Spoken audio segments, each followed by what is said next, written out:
Live. I think we are live.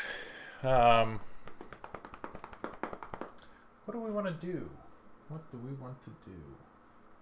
I think we want to hang a picture real quick. Do I have a drill? Yep.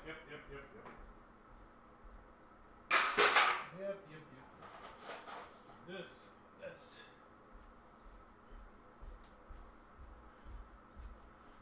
Definitely should have done this before I was live, but here we go. Let's stick her right there. There we go. And very important. Oh, yeah. That's great. Oh, boy. I feel like that's so great. All right. Let's have a good time here, and let's see if everything looks like it's coming through. Let's see if it's coming through. Streaming, yeah. I think we're all right. Yeah, we're good. All right, let's see if we can find some shots here. 1 billion. We're hitting 1 billion tonight. I have not played this game since last Thursday. That was a great time with Jeff. Teolis was on, and it was just great. All right, what do we need to find? Let's find the right ramp. Nope. Let's find the right ramp. Nope. Let's find the left ramp. That sounds like a good ramp. Okay. Kind of middle shot. Got that. Right ramp. No, way late. Let's try that right ramp again. Let's figure this out. Nope.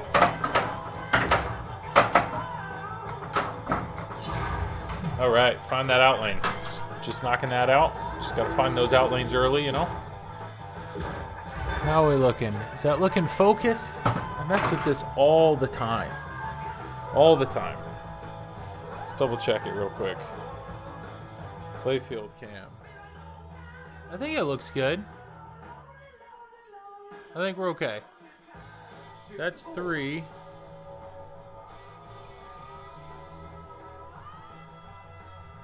2.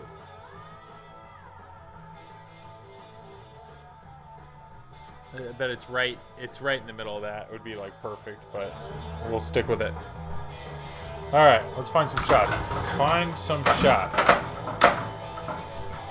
Got the right out lane figured out. Got that figured out like I always do. Middle shot.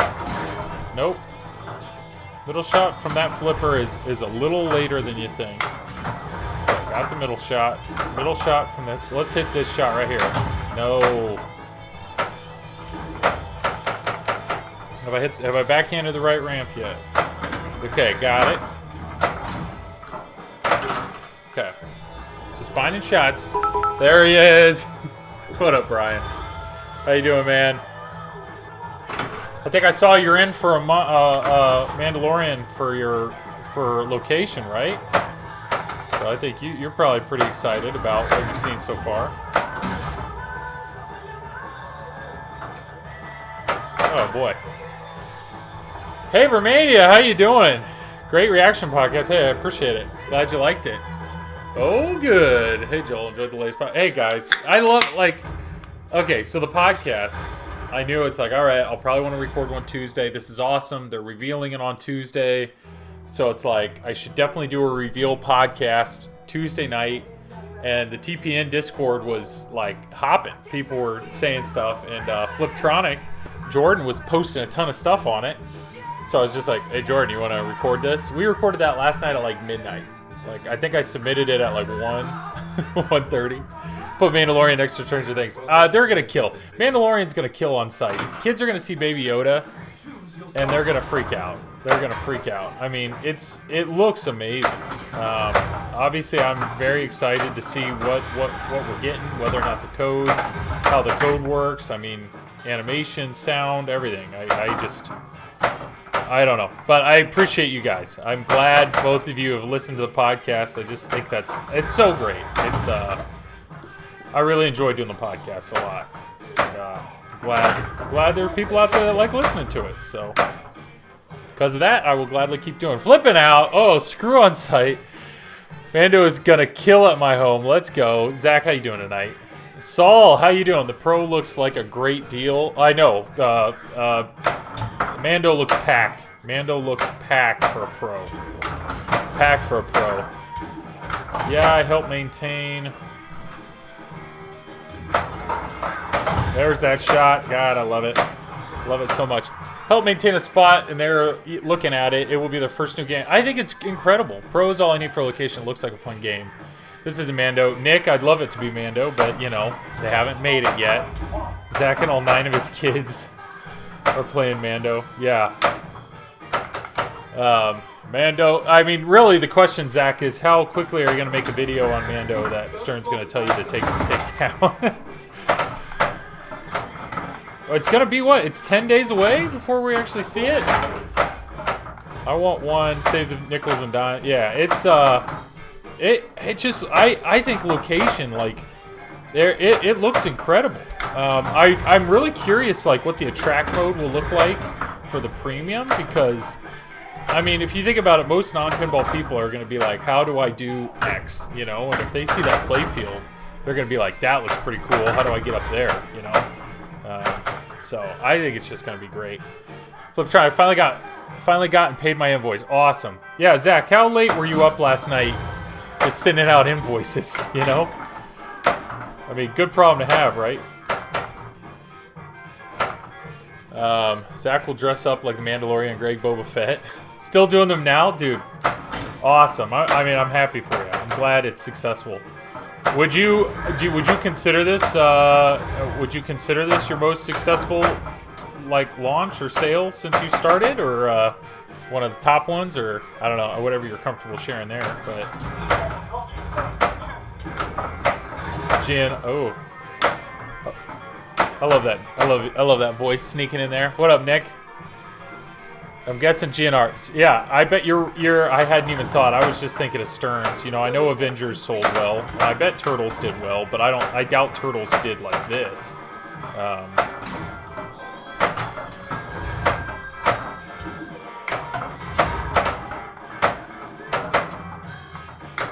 Yeah, that's fair. I mean, we know for sure all 750 LEs are gone. I mean, that's no small amount. I mean, that right there is every Rick and Morty, and that there's still pros and premiums, and I mean, it's silly. Well, true, but what did we see? I think we saw online that there was like Stern had like saved some for their Stern insiders. They could just straight up buy them from the store. Did you see that? Turtles was the first new game during the pandemic. A will definitely fill the void too. Yeah, hey Vermedia, I get it. Yeah, so you saw that, Nick?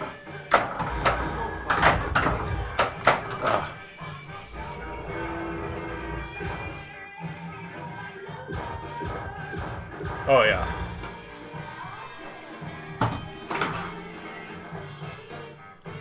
Yeah.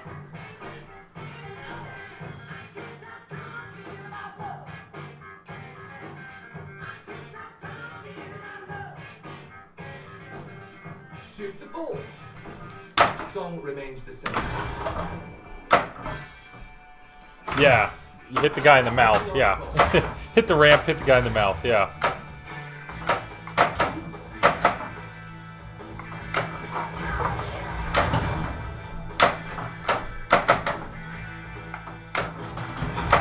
Well, you're going to hit that. I mean, I get what you're saying. I think Brian Eddy, though, is a pretty smart guy, and I think the Razor. I would assume the Razor Crest is going to be pretty cool or interactive because people are going to be hitting that. Zach said there, it looks like day one sales. This has edged out Avengers. But GNR sold great day one, but GNR stayed selling great for 2 weeks straight. So it'll be a kind of a wait and see situation on whether or not this ends up. But that's awesome. I mean, I'm glad.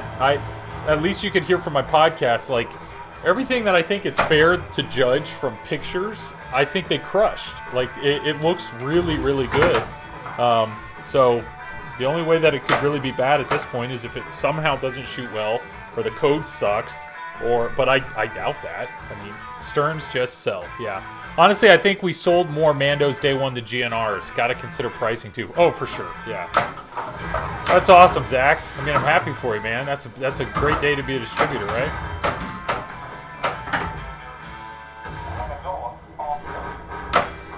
So Nick, were you? I doubt you're in the position to buy another pin so soon, but were you itching? I think, or did you make the comment of, George, I'll buy yours in 6 months when you're done with it?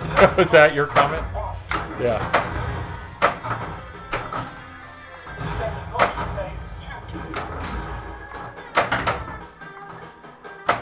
Oh yeah.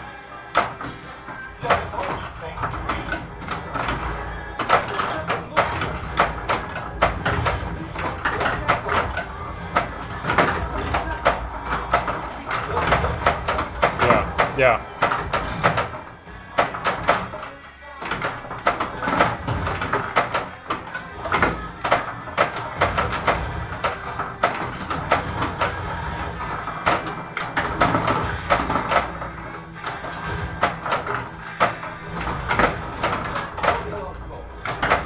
Yeah, I think that's an awesome. We were fortunate on that. I don't know. It's funny because if they would have increased the price, people would be flipping out right now. But yet, well, I think people would be mad about it. That slowly these prices are getting higher and higher and higher. But they're not getting. I'm just saying, if they would have done it, there would have been a lot of negative reaction. But the fact that they haven't done it, oh, for sure, yeah. Yeah.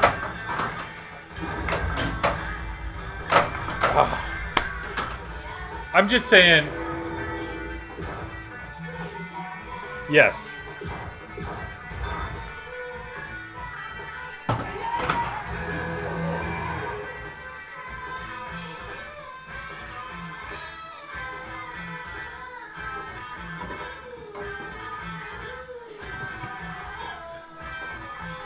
Oh, for sure. What I'm saying though is that just if Stern does something wrong, people flip out. But if Stern does something right, people don't praise them ever. I think it's commendable that they did not raise, because they've been raising their price $100 every single game. And this game, they knew it would sell like hotcakes, and they didn't. They didn't raise the price. I mean, what I'm saying in that comment is, well done. And yes, I don't know if you know, Nick, because fellow TPM member, we have been, subliminally taught to say flipping out as much as possible. So, well, I'm not even saying as a distributor. I'm saying people, instead of people freaking out, oh no, people are flipping out. You got to drop it in. You got to drop that into just normal day speech. It's very important. Yeah. Wow.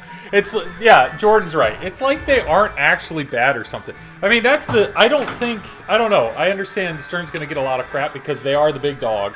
And, you want to root for people like Spooky and the underdogs and whatnot. But at the same time, they're big dog for a reason. Like, their themes are incredible. They produce. They sell units. I mean, they do a lot right. People focus on the stuff they do wrong a lot. But they do a lot right. Yeah, the flippers feel very nice. I wish I knew anything about mechanical pinball to understand. Why is that so difficult to have good flippers? What up, Ramrod? Mervin, how you doing, buddy? Thanks for being here tonight. I don't know. I have no idea what it is about Stern. And is this a mechanical thing? Is this an electrical thing? How is it their flippers feel so good compared to a lot of others? I don't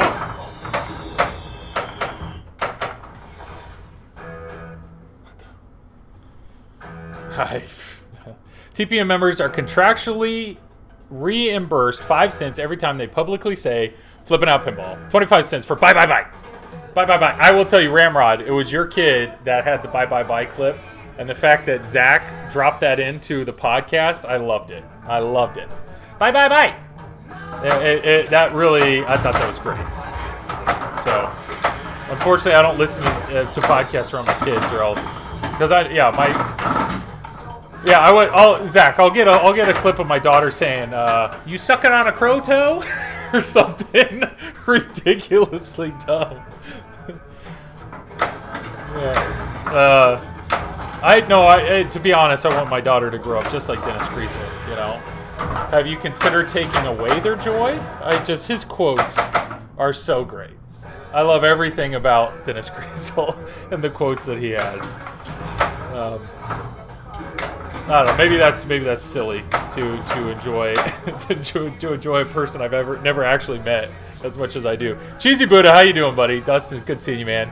Kaz, Zach sent you money for my Mando. Thanks. Dude, that's awesome. That's I don't know. I'm excited for people. And it's a bummer that we have to wait so long to see this game streamed, because I'm stoked. I am stoked. Not that I have a foot in the door. Like, I've got no money in the game. I'm just excited for pinball. New Pinball Days, just exciting.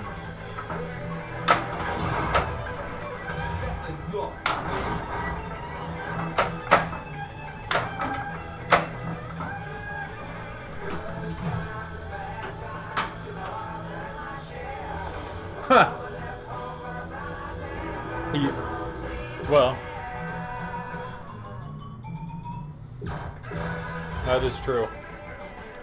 That is, yeah. Yeah. Oh, guys, check this out. Kaz, what up, buddy? Dude, I love those bits. Check out my new pinball shirt. How great is this? I did not make this. I wish I made this. This is one of those designs that I saw and I was like, I'm annoyed that I did not think of that first. It was somebody randomly, it was some chick said, like, I was supposed to wear a black shirt to the rehearsal dinner for my friend's wedding, and I accidentally grabbed this instead of a blank one. And she, like, posted that picture. So immediately I'm, like, Googling the internet trying to find this shirt. And I think it says on the back, it's like rad, winners don't use drugs. What does that say? Rat Creative. Ratcreative.com. R-A-T creative.com. It was $20. Got it in like 3 days. So, and soft. Zach, you'd like it. It is a soft material. So, I would say it's a little bigger. I order an XL, and like normally the seam's up here and it's a little lower. So maybe order a size down, but I haven't washed it yet, so maybe it'll shrink. But nip approved. Nips are feeling great. The nips, the shirt treats it well. So Rat Creative, don't know the guy, but this shirt made me happy. So everybody, all 11 of you, go buy a shirt. This is your brain on drugs. Yeah, exactly. Shill. I will. I mean, look at it. It's a great shirt. It's a great shirt. I was really bye. Yeah. Yeah. All right. Stop the show. Zach is soft most of the time. Yeah. What did I learn from Zach's interview with Delt? Zach's soft, pivot. Zach's pivoting, pivot, and Fliptronics. So yeah, that's what I said. Rat Creative, R-A-T Creative.com. It's like $20. Hop on there, buy the shirt. Don't know the guy, but everybody should buy this shirt. I keep zipping up because it's cold down here, but I will gladly flaunt this shirt because I laughed. I laughed a lot. All right, so I'm realizing I've had this game. So this is stream number 7. So I think this is actually the 7th week I've owned this game. So almost 2 months. And everybody else I see stream this game is like cracking billions all the time. And I'm so far from that. So tonight, maybe tonight, we'll get there. But the key is not draining. And multipliers, like getting a solid multiplier, bringing it in at the right time. You know, all the things I typically don't do. So, what you're launching? Oh yeah.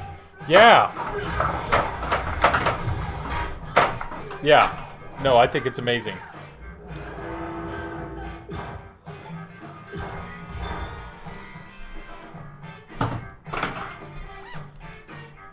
Yeah. So Nick here, Pinsomniac, is saying he wants to take on a game and get every high score. So so when he owns a game, look at the high score table and make sure that his initials are on every high score. That's pretty cool. I think that's a good challenge. Just waiting on Amazon Basic hoodie with just another pinball logo. Dude, Ian, the company, so Silverball Swag, they use a very specific print company, and if I could and tell them exactly what like hoodie to use, I'd be all over it. Zach, Becca agrees to moderate a pinball drama debate. 10 minutes in, Becca is now yelling for both parties. Yes. I feel like Becca could easily get worked up, but at the same time, she works with kids all day, and I doubt she's yelling at children, you know? So maybe I'm wrong.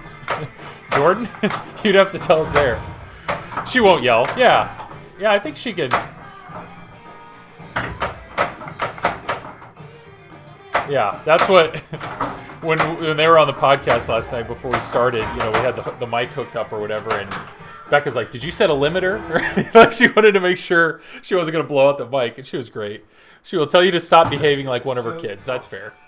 I'm going to update my Hobbit code. Mervin, I saw that. So Hobbit, there was an email that went out. So Hobbit just released a Wi-Fi Bluetooth-enabled update that now integrates Scorebit into Hobbit. And to be honest, I am jealous that Jersey Jack games are getting Scorebit just by default. That's pretty awesome, to be honest.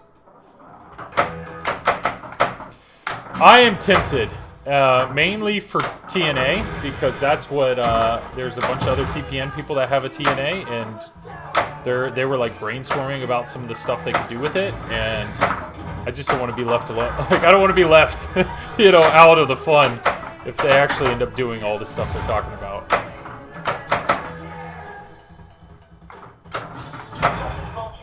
Yeah.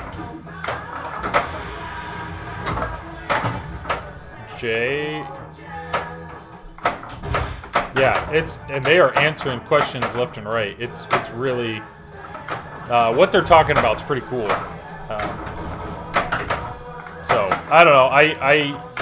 I am curious. If Stern ever releases their own something, that'll be pretty cool. But what Scorebit's already doing for everything else though is really impressive.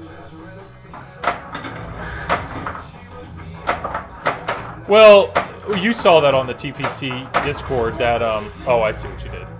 Yeah. What Stern did, like, it sounds like Stern really isn't playing too friendly with Scorebit. They're not trying to help them out like Jersey Jack and Scott Denisi and others.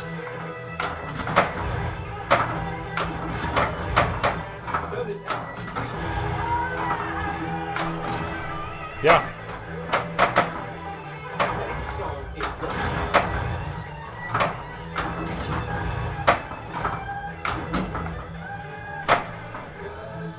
Yeah, Brian Cosner, midweek edition, right? Or he's not midweek edition. He gives stuff. You know what I'm saying? He's the correspondent. Yeah, Brian Cosner. He's the better Craig Bobby. I'm just joking. No, I'm pretty sure Craig pinged me earlier and said he's going to be on tonight, so we'll be hearing that sweet voice real soon. Yeah. I take it back. I got nothing but love for Craig. I feel like Craig has more energy than I do. I don't know how I feel about that.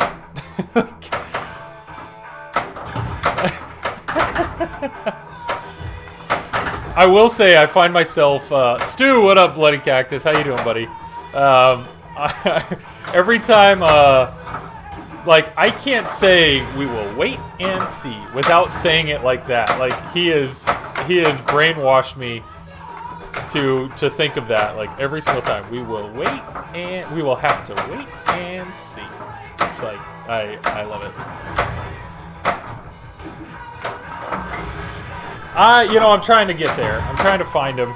And, but yeah, the key to really blowing this up is, being able to hit them when you need to hit them, and that's when you have a ridiculous combo going. And, hey, man, I was so proud of that. on Thursday. If anybody wasn't watching, Jeff Teolis got on, and he was an amazing guest. He was so great. He and it wasn't a guest. Like anybody that's listening, the TPN Discord, I just leave the voice channel open. So if anybody wants to hop in, like Nick here, I didn't know Nick was hopping on. He just hops on. So for Jeff to hop on, first time he'd ever done it. But not only did he hop on, he turned his webcam on, and he stayed on for like almost my entire stream. It was so great. Yeah, it was. I really appreciated that because I don't know. Jeff's kind of a big deal in this hobby. Not saying you're not, Nick. Not saying you're not, Nick.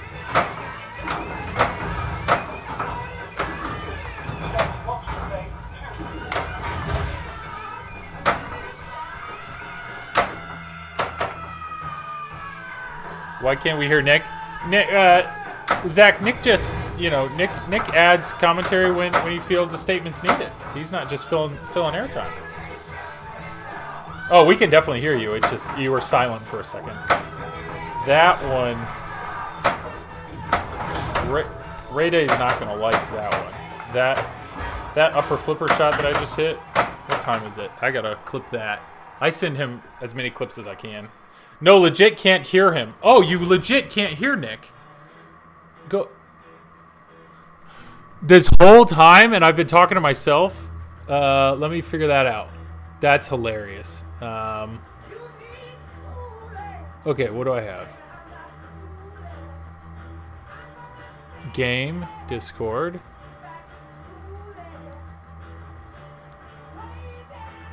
Yeah, go ahead and talk. Oh boy. Let's do this. Let me change this to... Nope, not that. We're gonna get there.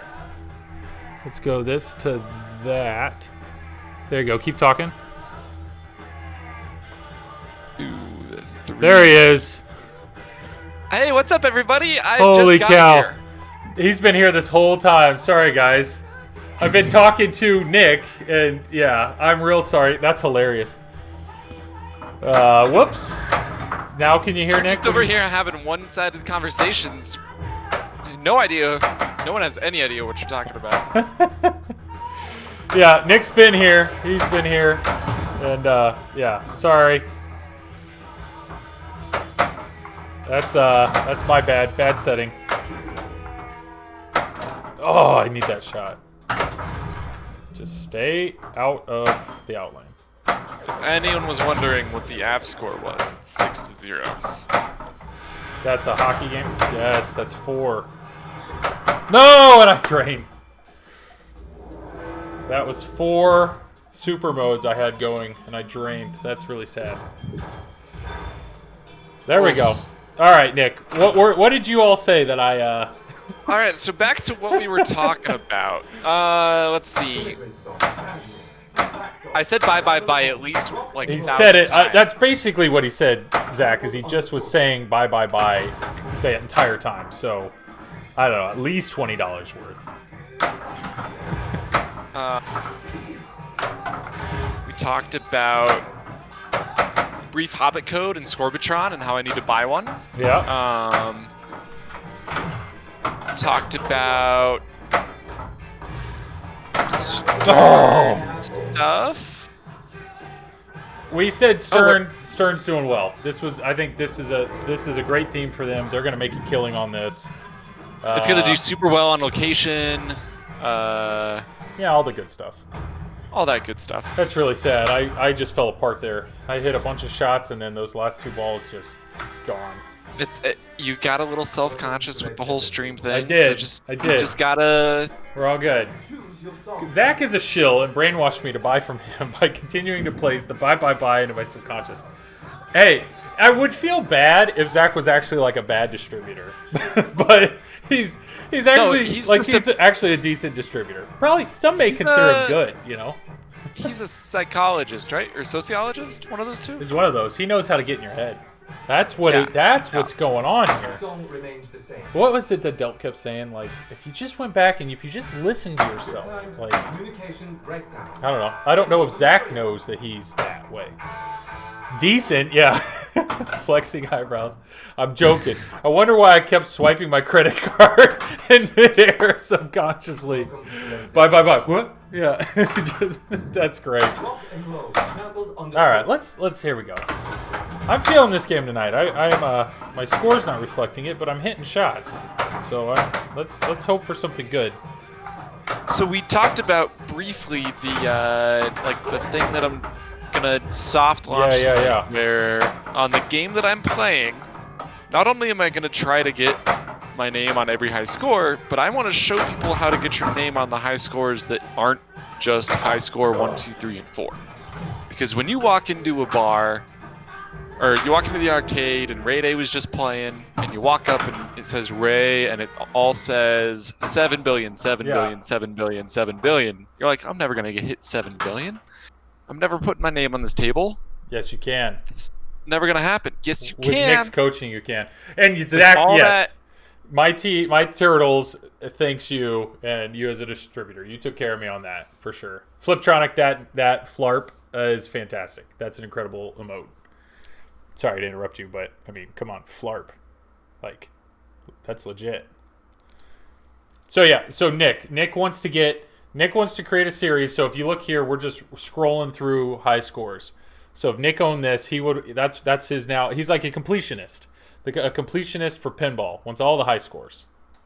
It's awesome. I don't care about all of them. I mean, I do like personally, but I just want to show you how to get one. Okay. So like, I think I saw a whole lot of love champion. Yeah. I want to know the whole lot of love mode well enough that I can teach someone and go, okay, This is in what you order want to do a whole lot of love the best and get the most points out of it, you have to do A, B, C, and D. And maybe you stack it with a multi-ball just so that you can do it safely, or maybe who knows what it is. I don't know on Led Zeppelin because I don't know the rules very well, and I've never actually put a game on the table.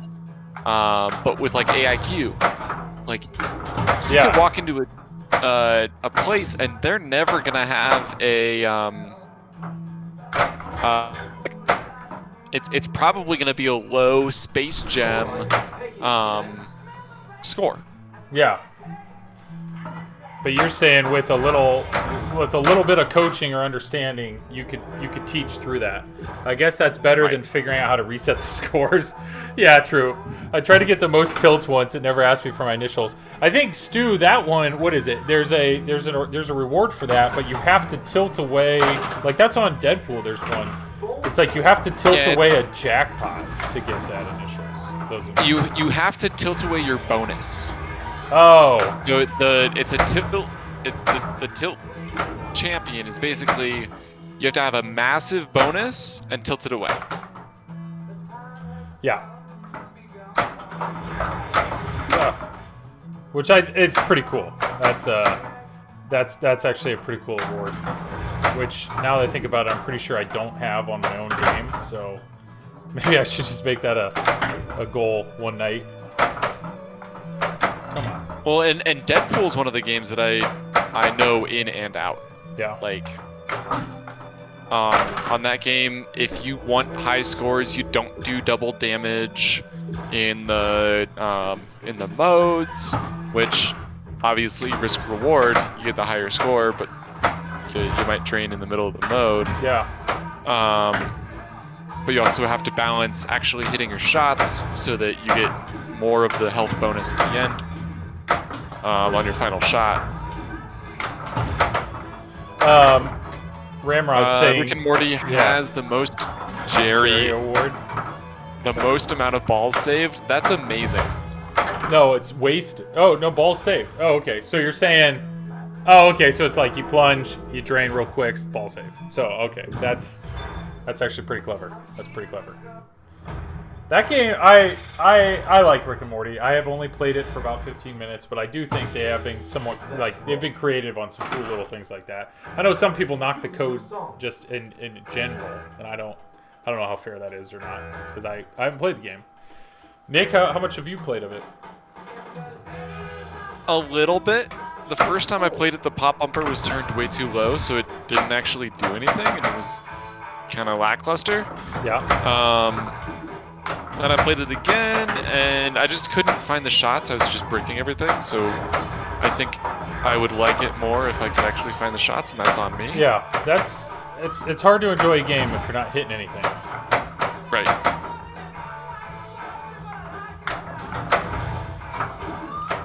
Oh boy. Nope. Oh. I wish I was better. I wish I was just better in general.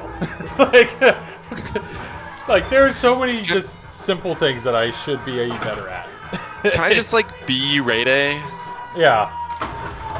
I mean, I get it. He's like invested a lot more time in doing what he's doing, but I hate silly pinball mistakes, you know.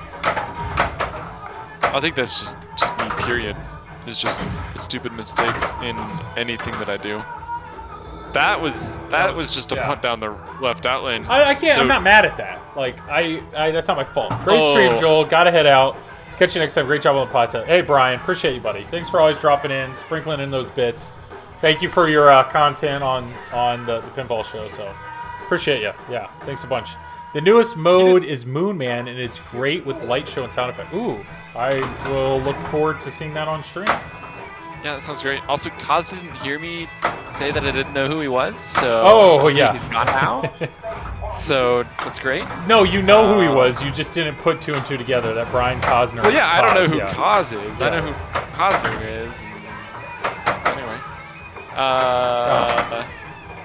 So Xenon actually taught me that there are certain spots on those slings that you have to stay away from.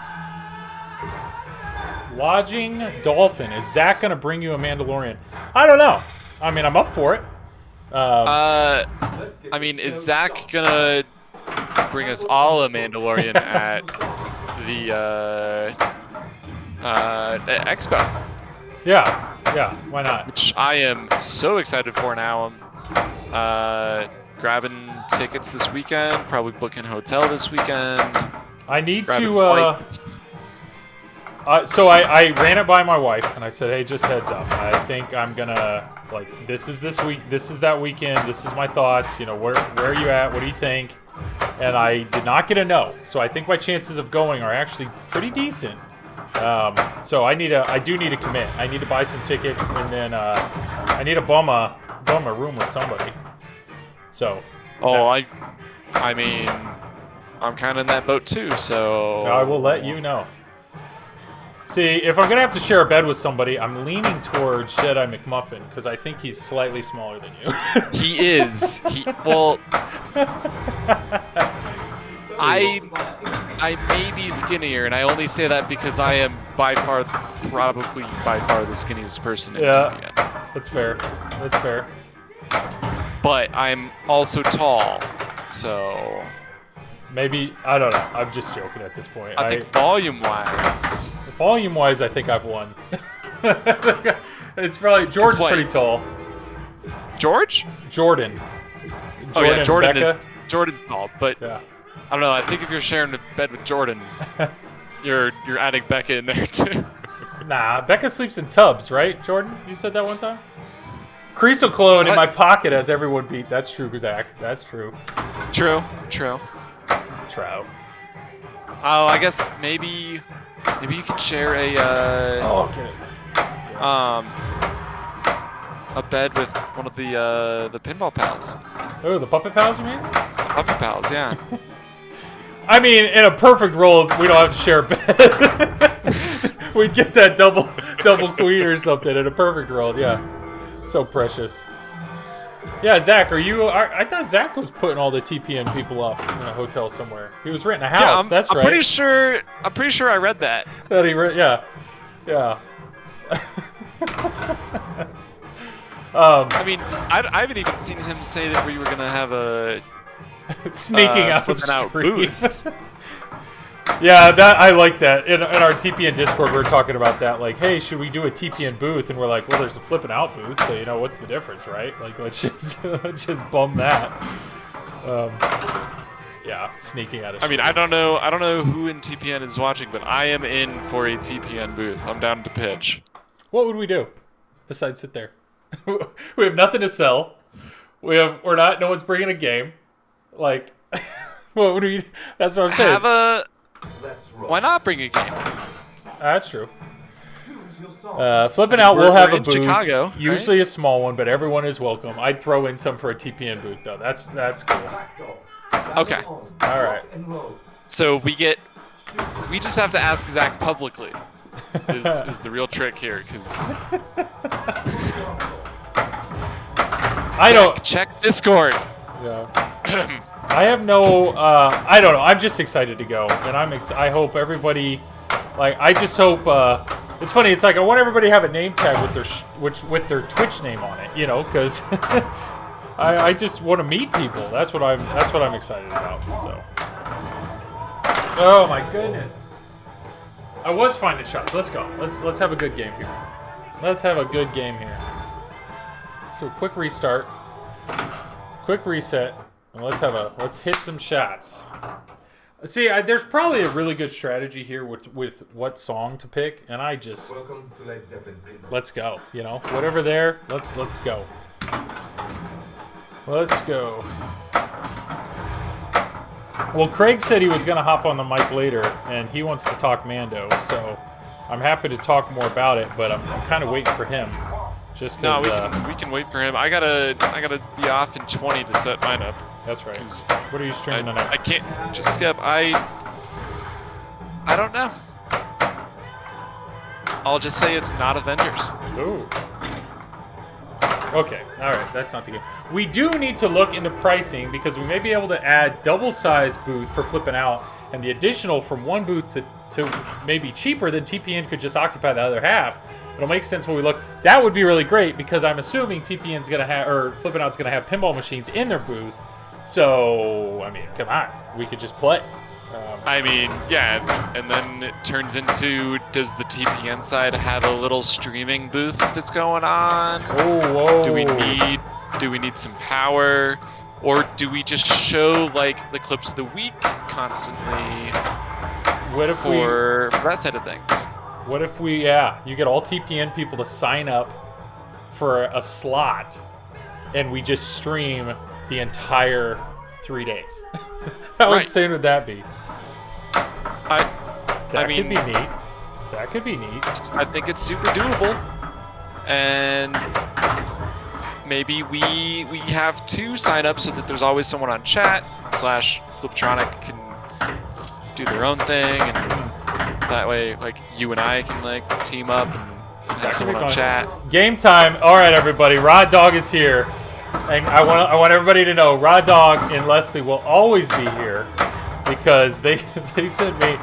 Look at that right there. Rod Dog, Leslie. Boom. He got that picture. It's Matt. Here, I'll drop the ball. This thing, he got this from his mother-in-law. Look how big this thing is. He got it from his mother-in-law and he hated it, so he shipped it to me. Look at this. Kiss, kiss, kiss from Rod Dog. And then Leslie, hope this ties the room together. Rucko. How great is that? How great is that? So yeah, I just, there you go.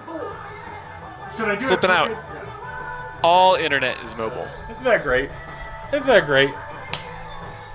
Does anyone have mobile internet? I know Jordan had. So okay, so you're saying, yeah. I see what you're saying. So if we were All right, streaming, let's continue this conversation in Discord and get things, and maybe throw some ideas out. yeah.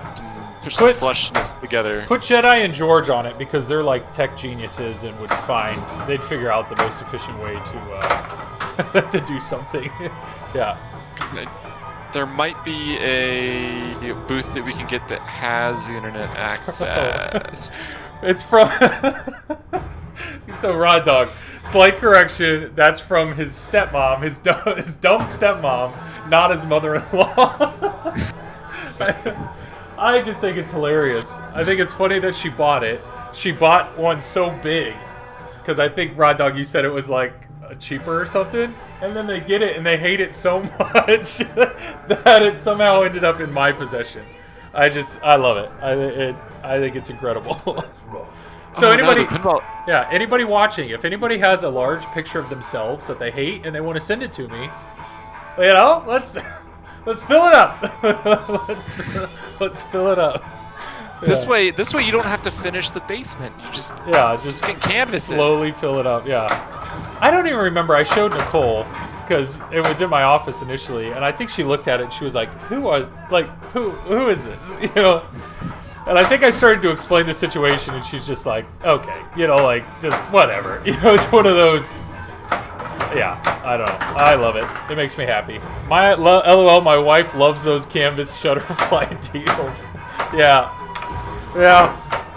I have my cousin, and this is not a knock on him, but his wife, like, I think she just really enjoys Pinterest. So she does a lot of those, like, she does a lot of pictures, you know, very themed pictures. And they have canvases of their dogs, their daughter, themselves, all over their house. And I mean, it looks nice. It looks really nice. But Kirkhouse, for that sort of challenge, I think people will make one, send it to you, the Wall of Shame. I don't look at it as a wall of shame, not at all. But if you want to be featured in the background of this stream, I think we could make that happen.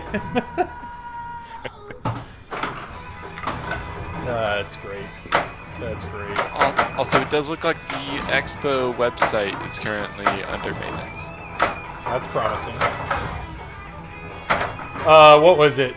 When George signed up, this is Don't Panic Clip signed up, Jedi then went to sign up and somehow realized when you checked out, for whatever reason, George's info was in, like, auto-populated in.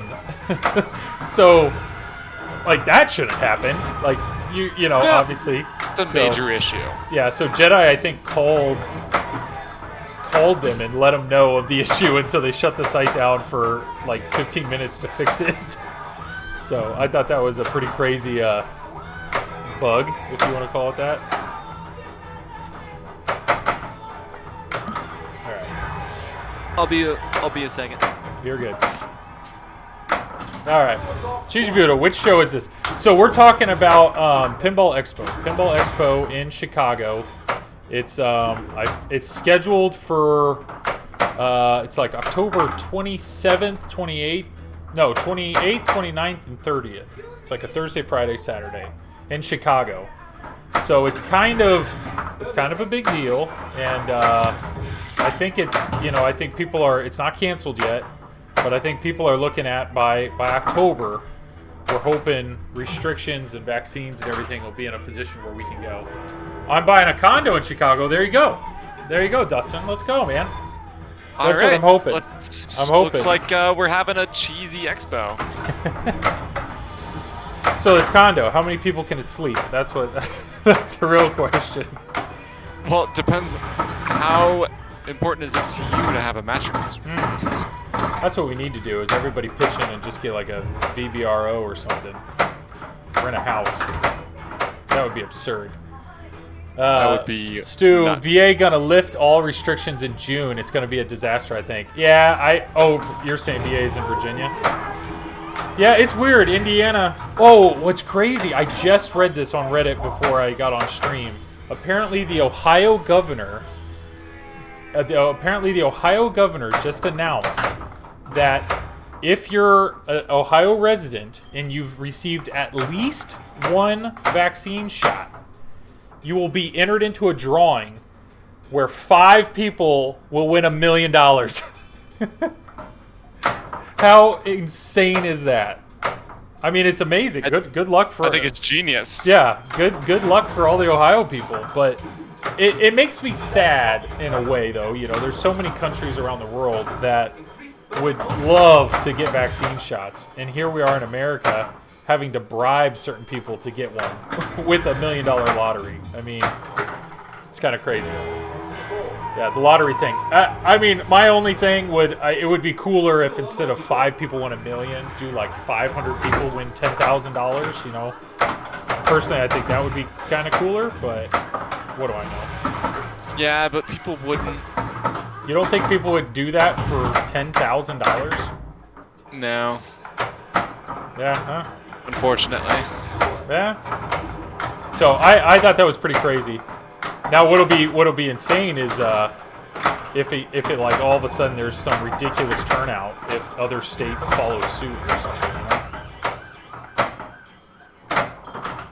but I wonder what state. Somebody has that. I wonder what state has the lowest. We need Dennis on the phone. I wonder what state has the lowest percent per capita or something of people that have gotten vaccinated. I'll look it up.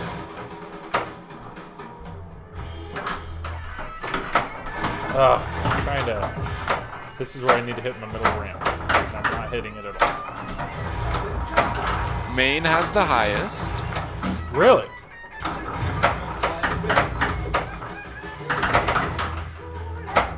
And number 51, because I think we're counting District of Columbia in here. Yeah, we are. It is good old Mississippi. Mississippi has the lowest. So what's Mississippi like? What percent of people have received a vaccine? This is fully vaccinated. Oh, It is 25%. One in four. So 1 in 4 is the lowest. And Maine, what was Maine? And Maine's at just about 46%. So call it double. With 35% of the U.S. being fully vaccinated. I did hear that's apparently becoming somewhat common, or like it's becoming more common that people are only getting one shot. Like they just aren't returning for the second one. Kind of a Percentage of population vaccinated with at least one dose. Okay. 62% in Vermont. Kirk Hobb, I was in the lottery once. First prize was a date with me. Second prize was 2 dates with me. Wow. Nice. Stu, dude, Did people you where I win, live. or did you have to not date yourself? Yeah, what place are you in, Kirk? Yeah. Stu, dude, where I live today, saying we have no gas because of POTUS communist. Yeah, you heard about that too, Nick, right? Oh my god, that has given me anxiety all week because I work. Because that's your job. Yeah. With all of those same programmable logic controllers, so I have been on security duty and upping our security on our firewalls and all of our system. So you changed your password from password to password 123 or something, you know? Throw some Oh numbers on there. please, I put 5s in there for the yeses. Oh man, you just have a like a what is it? 1Pass or something? You know, just a 1Pass account. It's like. I mean, yeah, we do. Like a corporate one? Wow, that makes sense. Yeah, Yeah, because I gotta, just in case I get hit by a bus, I have to be able to pass all the passwords on. That's an interesting. I never thought about that. Because I'm the only one that has access to everything. Yeah, and you could quit and be pissed and like lock everybody down. I mean, I could. I'd also get sued. Yeah, it would probably. I feel you, man. I'm in nuclear. Stu, what is going on? We have a lot of INC and control. That's probably stuff that you understand. Industrial and controls and PLC. Yeah. Now that Eddie's machine is out, who is likely the next Stern designer to release a machine? It's been 1 day, Methadone! He's eager, It's been all right? 1 day! Well, okay, so let's do the math. So it was Brian Eddy, did Stranger Things. After Stranger Things was Turtles. So that would be John Borg.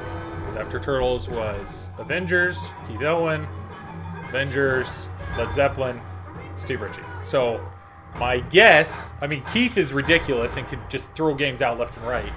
But my guess would be John Borg. Now, with that said, rumored titles, right? People are saying Godzilla is a rumored title with Keith Elwin. And then now people are saying Rush with John Borg. So it would potentially be Elwin next with Godzilla. That would be my guess. I'm not putting money on it or anything. It's what I've read on the internet. All right, let's hit some shots. I want to pre-order an Elwin. Well, if only we knew a distributor that took pre-orders. Pretty sure CoinTaker will do it. So I remember listening to Zach's podcast, right, and just the issue that you're in with LE buyers. You know, the demand for LEs it outweighs the number of LEs that any distributor has access to, right? Right. So right. And that's why if you can get on the list, you may be able to just resell your nib LE. Yeah, that's a risk. That list, like, how do you actually handle that list? Because what do? Like, could you call up Zach today and just literally rattle off every single possible theme you could think of, and be like, if any of the following 85 themes are produced, put me on a list, and it could be 5 years down the road that it actually gets made. So, like, is that fair? Is that the right way to handle that? I think the right way to handle it is, if a table comes out, I want the LE, and I think that's how a distributor would. If I was a distributor, that's how I would run it. Is, okay, you want to be on the LE list for just like a game that doesn't even exist, that is rumored. You got to be on the LE list for every single game that comes out, and you have to opt out. Yeah, but the opt out versus, I feel like you almost, because the question there is, if you could get somebody to sign something or do something, and that's something you could go to Stern and be like, hey, I have 15 people that are committing to buying an LE from me every single game. Period. It doesn't matter to Stern though. Yeah. I don't know. I don't know the way to handle that. I don't know if there is a good way to handle it. Unless they ever did like a lottery system, where it's like, I have no idea. Rod Dog, if I wanted an LE from Zach, I would just tell him I'm Joel's friend and he'd sell it to me for sure. Yeah, right. I don't know. I mean, yeah, go for it, Rod Dog, for sure. But I feel for Zach. I feel like, he's got buyers. They want to buy it. He wants to sell it. You also have that, like, greed side of, like, I mean, I don't blame the guy. He could make so much money on selling these LEs. But I appreciate his, like, honesty as a dealer, and he's not. He's trying to take care of people. But, and then you have, like, Jersey Jack, who's just trying to sell their collector's edition straight to the customer. I don't know. I don't know the right way to handle that. But what's your thought on? Go ahead. I think Stern only having a limited number that with the whole Stern Inside Access thing is the right way to do it, because Stern knows that the right people are going to get the right games through their distributors. Distributors know the people that are keeping the games and the people that are turning around and selling them. Yeah. So, like, if I was Zach and I knew, like, I was buying, if I was Zach and Nick Brown came up to me and said, hey, I'm going to buy this LE and turn around and sell it, I'm not going to sell Nick another LE. That's fair. Now, if I see, like, Nick come up and say, yeah, he played it for 6 months and sold it for the same amount, no big deal. Yeah. I think that's normal. Or if it's like you have someone like Jeff Teolis who has only ever wanted one LE, and it's this game right here. Prioritize it, yeah. You prioritize it because A, it's Jeff Teolis, and B, you kind of just got to make it happen. Yeah. Stu, I was less enamored with how Spooky did it. You buy the previous one, you get the first shot at the next one. That's interesting. Like, what I was going to say is Wizard World. Wizard World's up in Fort Wayne. It's an awesome guy. It's an awesome location. It's run by an awesome dude. But he's bought every LE for the last, I don't know however many games. So he obviously has an in with somebody. And what's cool is he's buying them and he's putting them on location. So I don't know if that's just an extra thing. Like, hey, but somehow he's found a system because he's gotten every single LE. And I completely agree with Kid Chris here when he says that a buyer can do whatever they want with their game. That's completely fair. Yeah. But if word gets out that you're buying an LE and you buy every single LE, maybe you're getting 3 LEs from the distributors and you're selling them all for $200 profit. 200? I bet it's more than that. Those distributors are not going to look to sell you a game again. It's like, I can do whatever I want with food when I purchase it from McDonald's. I can do whatever I want with it. But if I'm throwing it on the wall of McDonald's, they're going to kick me out. I don't know. I don't know. I don't know the right answer there. I'm not a distributor. I'm not in his position. So I don't know, like, how, like, would you rather, what if you had a buyer that's, like, super rich and just says, I want every LE, and all the guy does is he takes it, It's in a box, and it's just like in his garage. Like he doesn't even open them. Like, is that great? Because it's just consistent. There's no worries. There's no maintenance. There's no nothing. Like, is that a perfect customer, or do you want the guy that's like the avid, huge? I mean, a perfect example would be like Tom, Fox Cities Pinball. The guy's an awesome guy. He streams these games. You know, he's getting LEs. Like, is that the perfect buyer? Somebody that's repping and showing and everything. I don't know. Oh, and I think that totally depends. That totally depends on what your business model is. And yeah, a distro should not care. They made their sale. That's fine if you want to be a hands-off distro. But if you want to make loyal customers, yeah, let's start the show. I think that's where it should be. I do have to hop off because I got to go set up my stream. Hey, Nick, appreciate you, buddy. You Thanks do for hopping on, man. have I see a different guest here. I'm going to introduce him. He is your Pinball Show Midweek Edition. Mm-hmm. He owns a Avengers Infinity Quest, and he's an all-around great guy. But you will have to wait and see. Yeah, I'm going to laugh. What is happening? Pass that baton, Nick. Thank you very much. I was going to laugh if Craig, if you like happen to just like log in and then like you were in the can or had to plug your mic in or something. But yeah, Kid Christo. I'll see you guys later. Yeah, thank you, Nick. Thanks for being here, buddy. Later, Nick. Kirk Hobbs, I see what you're saying. Kid Christo, thanks for being here, man. Steve, top tier. Good seeing you, buddy. George First of is all, here. I don't know if anyone heard, but Stern just released a new game, and I'm fairly sure it's The Mandalorian. I don't want to. You don't want to spoil anything. Yeah. I don't want to spoil it, but yeah, we're gonna get into that's it. what I'm hearing. A distro should not care. They made their sale. I get you, Kid Christo. I'm curious. I mean, I'm curious if Zach. I bet Zach does care though. Like that's. I don't know. It's just. Oh Jesus! If yeah. anybody cares, Zach does. Yeah, because he's soft. Because he's soft. Top Row Pinball, how you doing, buddy? I want McDonald's fries. I want anyone that buys a game if it's my job. Yeah, I see what you're saying. Yeah, you're right there. Stu, I wonder at what point do people start offering above MSRP to lock in an LE, offering a distro more than Bobby? Yeah, it is a good question. I am curious because they talked about, though, John, nachos all day. Craig and Joel got to get a stew. Hey, we got to get a stew going. You know that reference, right? I hope you do. John, thanks for the emails, man. Yeah, have you seen Arrested Development, Craig? I have. That's, yeah. Carl Weathers. Love it. Yeah. Boom. Love it. You got a stew going. This is a good start right here. So, Craig, let's do it, man. Let's. I don't want to spoil because I'm assuming you've got a whole midweek edition planned. And I got some stuff brewing. Yeah, I got some stuff brewing. There's no doubt. My quick 2 cents about it, without I think it's a very strong offering. I actually love the art package on every model, which is rare because so I think Randy Martinez did a fantastic job.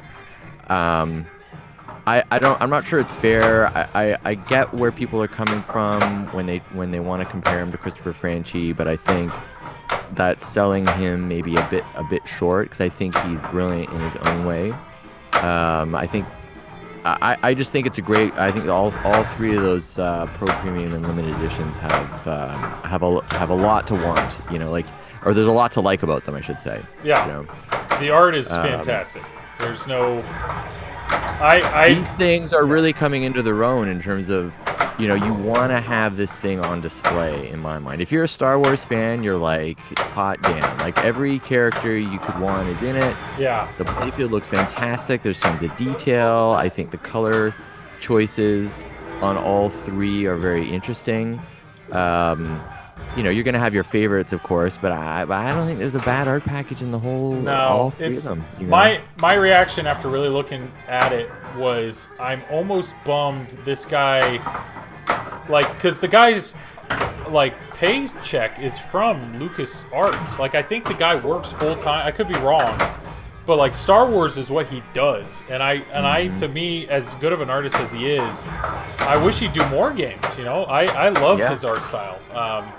I actually like it. I want to say, if you're trying to look at him like a Christopher Franchi, I think I like this guy because he's not too photoreal, right? No. So I don't look at his work and go, oh, is that just a Photoshop? Is that a real photo? Like, so I like the fact that it is there. All the characters are extremely recognizable, but he's got his own flair on it, and I just think he's done a bang up job. An amazing job. If this doesn't get a nod for a best art package nomination, I don't know what does in this hobby anymore, because this is right up there in my humblest.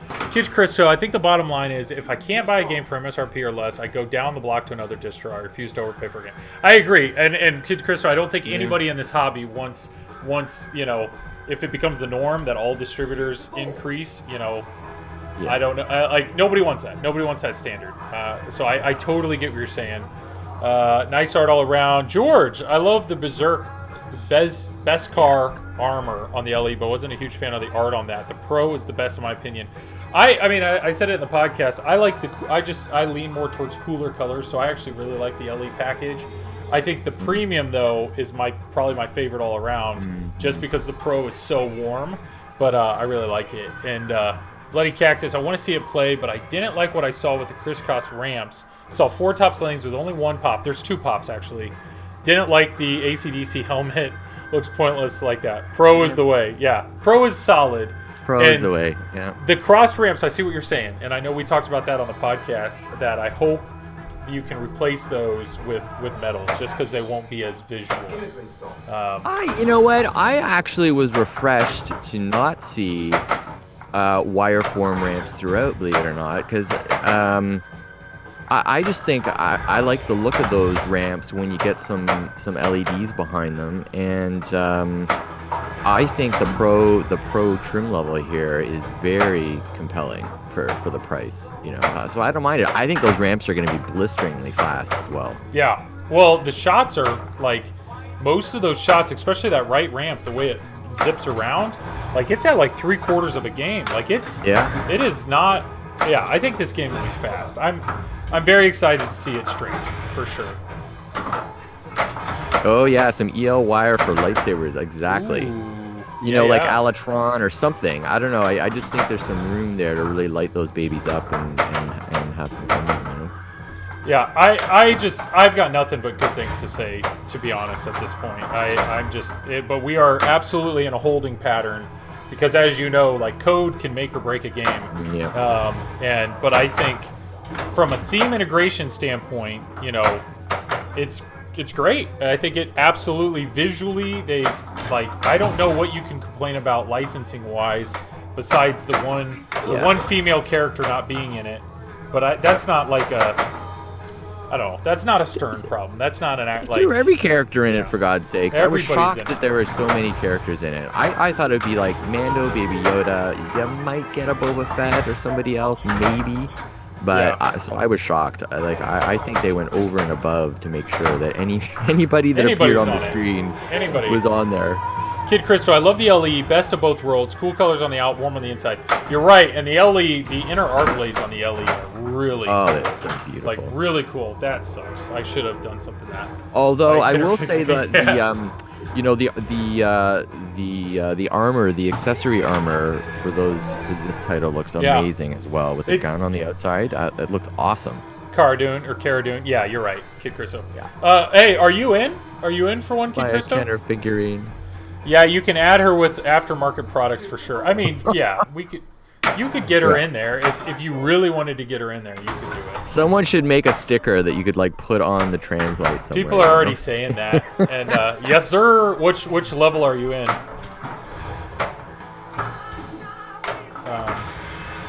Let's see what he says. Well, I'm interested.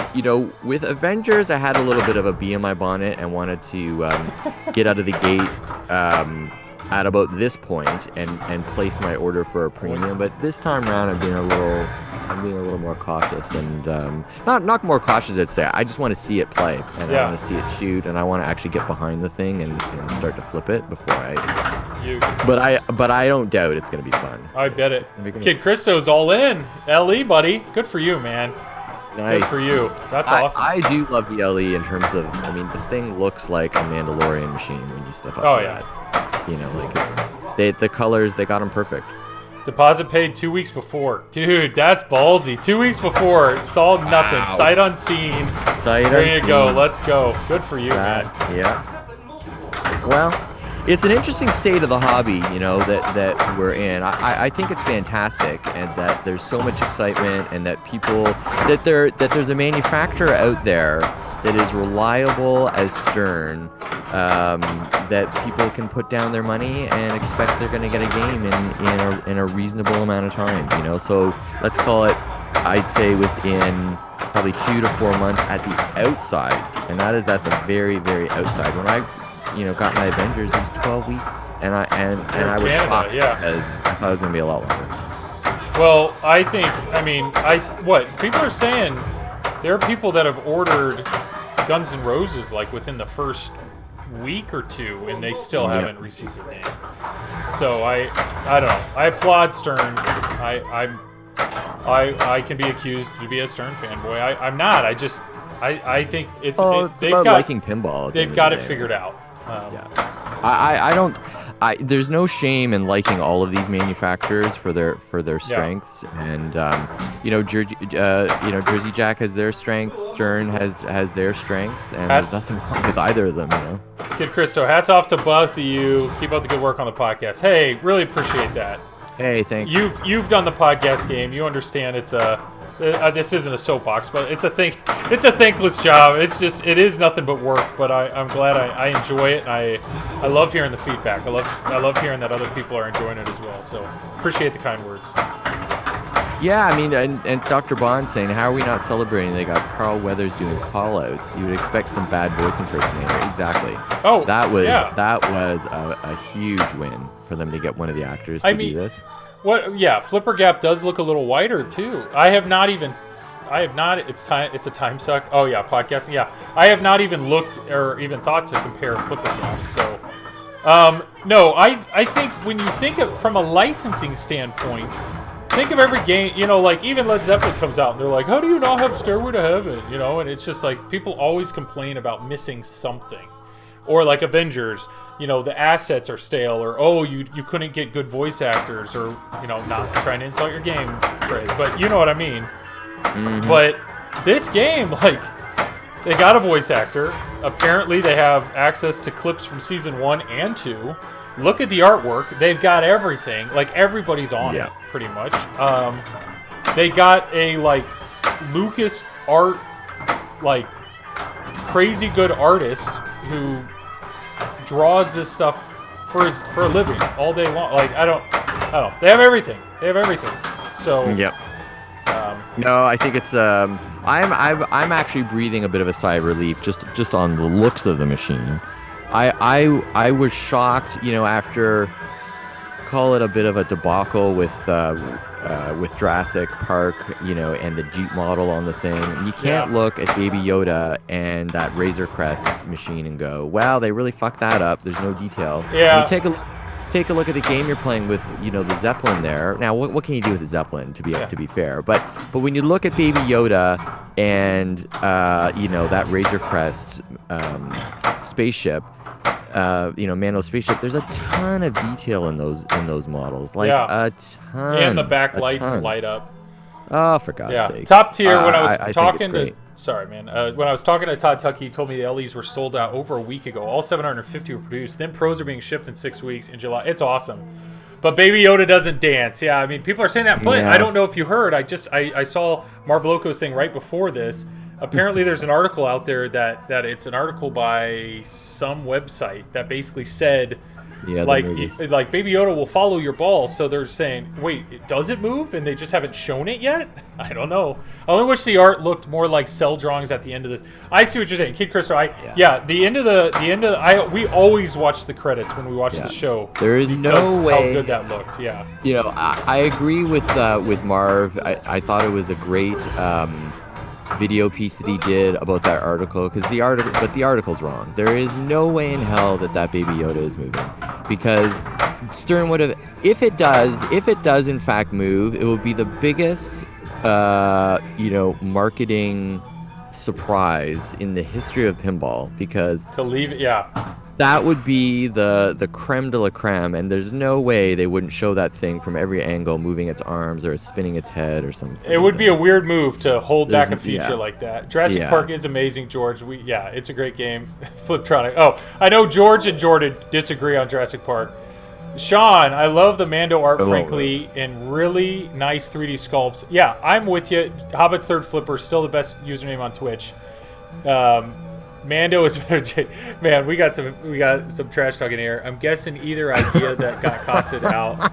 So if an LE were sold out last week, when was that info released? I mean, I think there were people, as soon as the rumors of Mando were going around, people just talk to the distributors and like, if it's this, they may have said like, if it's Mando, put me down. If it's Back to the Future, put me down. Either way, Look, I'm in. the hobby's at the point, just like Zach and Dennis were saying, and there's enough money sloshing around out there that people really don't care what the next title is. They're like, they like what they've seen previously. They know they're gonna get what they pay for, and they love the hobby, and they're like, just give me the friggin' LE. I don't care if it's James Bond. I don't care if it's Harry Potter. I don't care if it's a Star Wars pin. Whatever. I want the LEs. Thank you, and here's my money, and here's my name. It happens in every industry. So we're not, this hobby's not immune, and it's like, Jesus, everybody. Like, that's why they're called LEs. Yeah. Well, but you have they're a whole not called nother... the every edition. Yeah, but you can do that argument too of like there's 750 now. I'm still gonna say it's limited if there's that big of a demand. But how many do you think they sell, Joel? What do you think they sell? How many? I don't know. I mean that I have no idea. Do I think they sell? Maybe this is a good question. Do you think they've already sold more Mandos than Led Zeppelins? Oh yes, definitely. Yeah. I would be shocked if the answer was no. I mean, I don't In doubt one day. Led Zeppelin. Or 2 days now. In 2 days, they've already sold more Mandalorians. Everybody, definitely, yes, yeah. I think I got in for an early first run pro on location. Hobbit Third Flipper. I hope you did, buddy. I can't wait. But I guarantee there are people that were like, if it's Mandalorian or Back to the Future, I'm in. Or there are plenty of people out there though that are just, it doesn't. Yeah. Kid Christo, are you still in? Are you still in the chat? Because if you are, you got an LE. What did you specify? If it's Mando, I want it, or did you just say, put me in for the next LE? I'm curious. I don't care if it's Harry Potter. What do we got? Pro.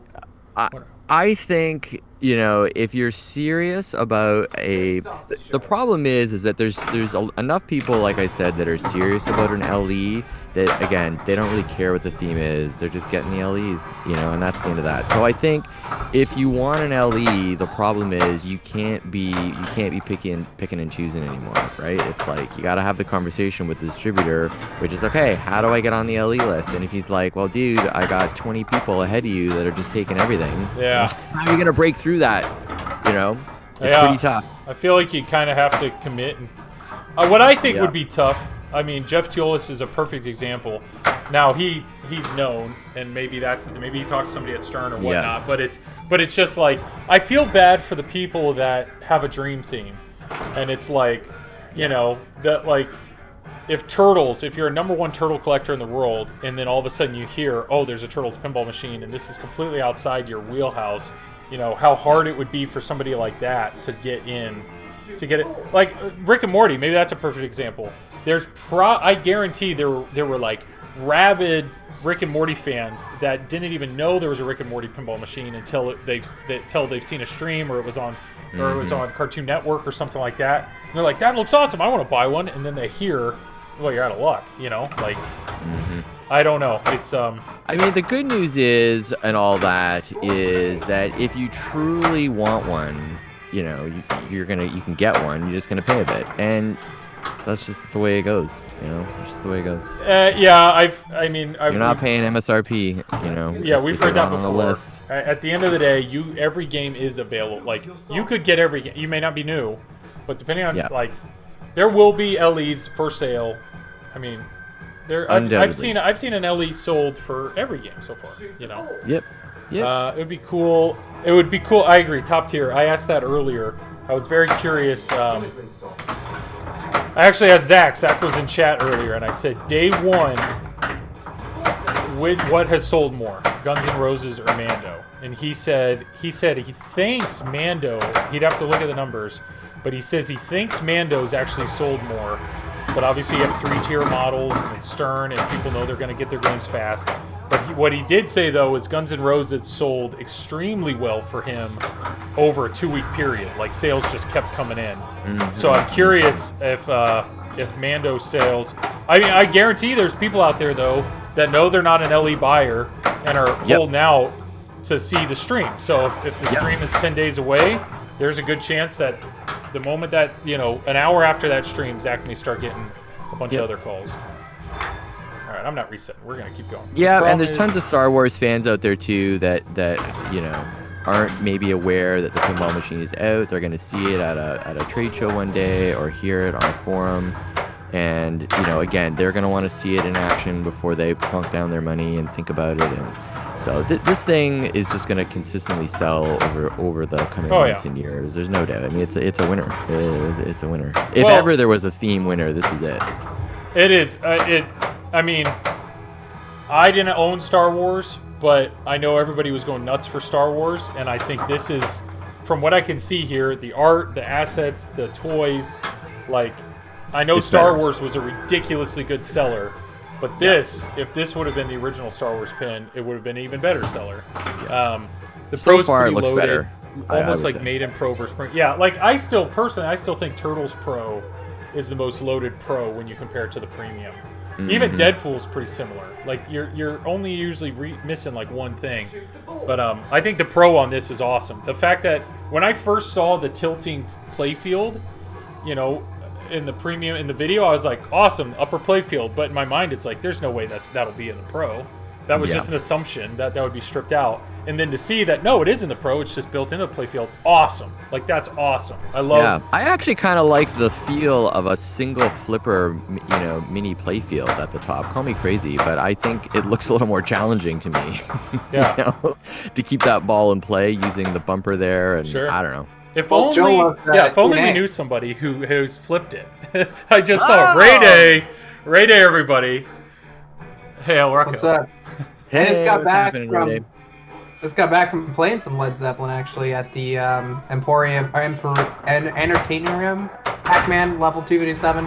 Oh, nice. Place in Chicago. Nice. It doesn't play at all like your Promium that you have at Promium or whatever. No, it doesn't. It was like the first flip I made, I could back in the right ramp easy, and then it became impossible really quickly. So, Ray, I'll just throw this out there now.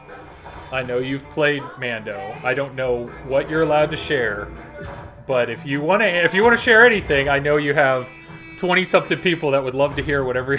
I literally just flipped it. I flipped it for like 20 seconds just to like say I flipped it. I mean, like I said, you can backhand a lot of the shots. That was surprising.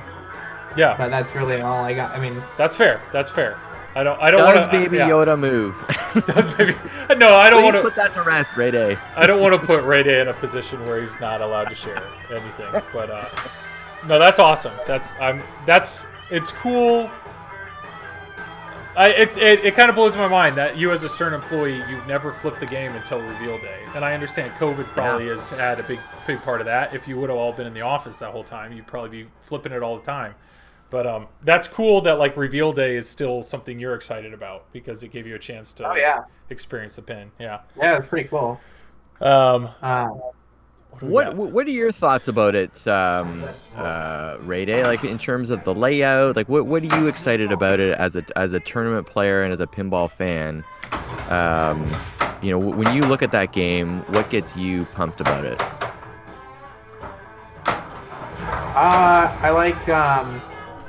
I like that nice center looping shot, and then like the idea.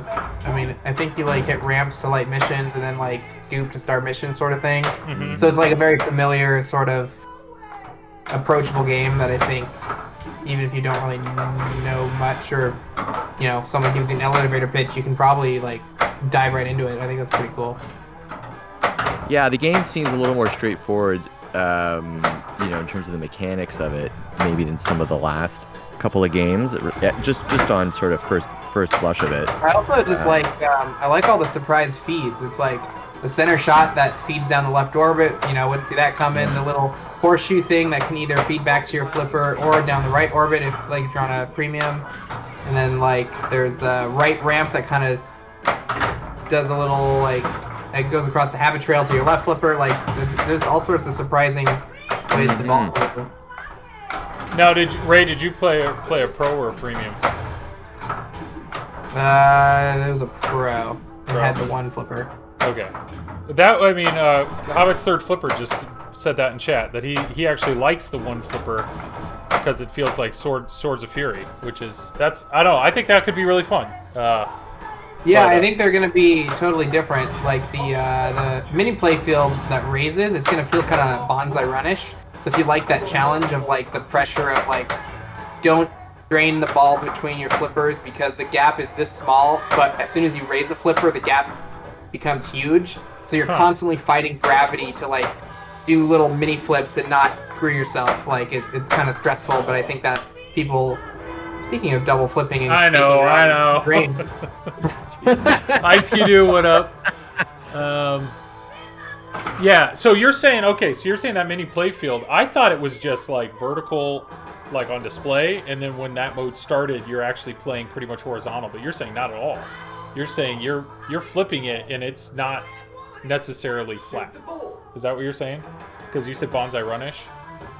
I thought that's what it looked like on the it did look like it was moving. Yeah, it kind of rocks a little bit, it looks like, right? Yeah. Or whatever. I don't know. I think it just looks fun. Did it seem fast to you, Ray Day, with those plastic ramps?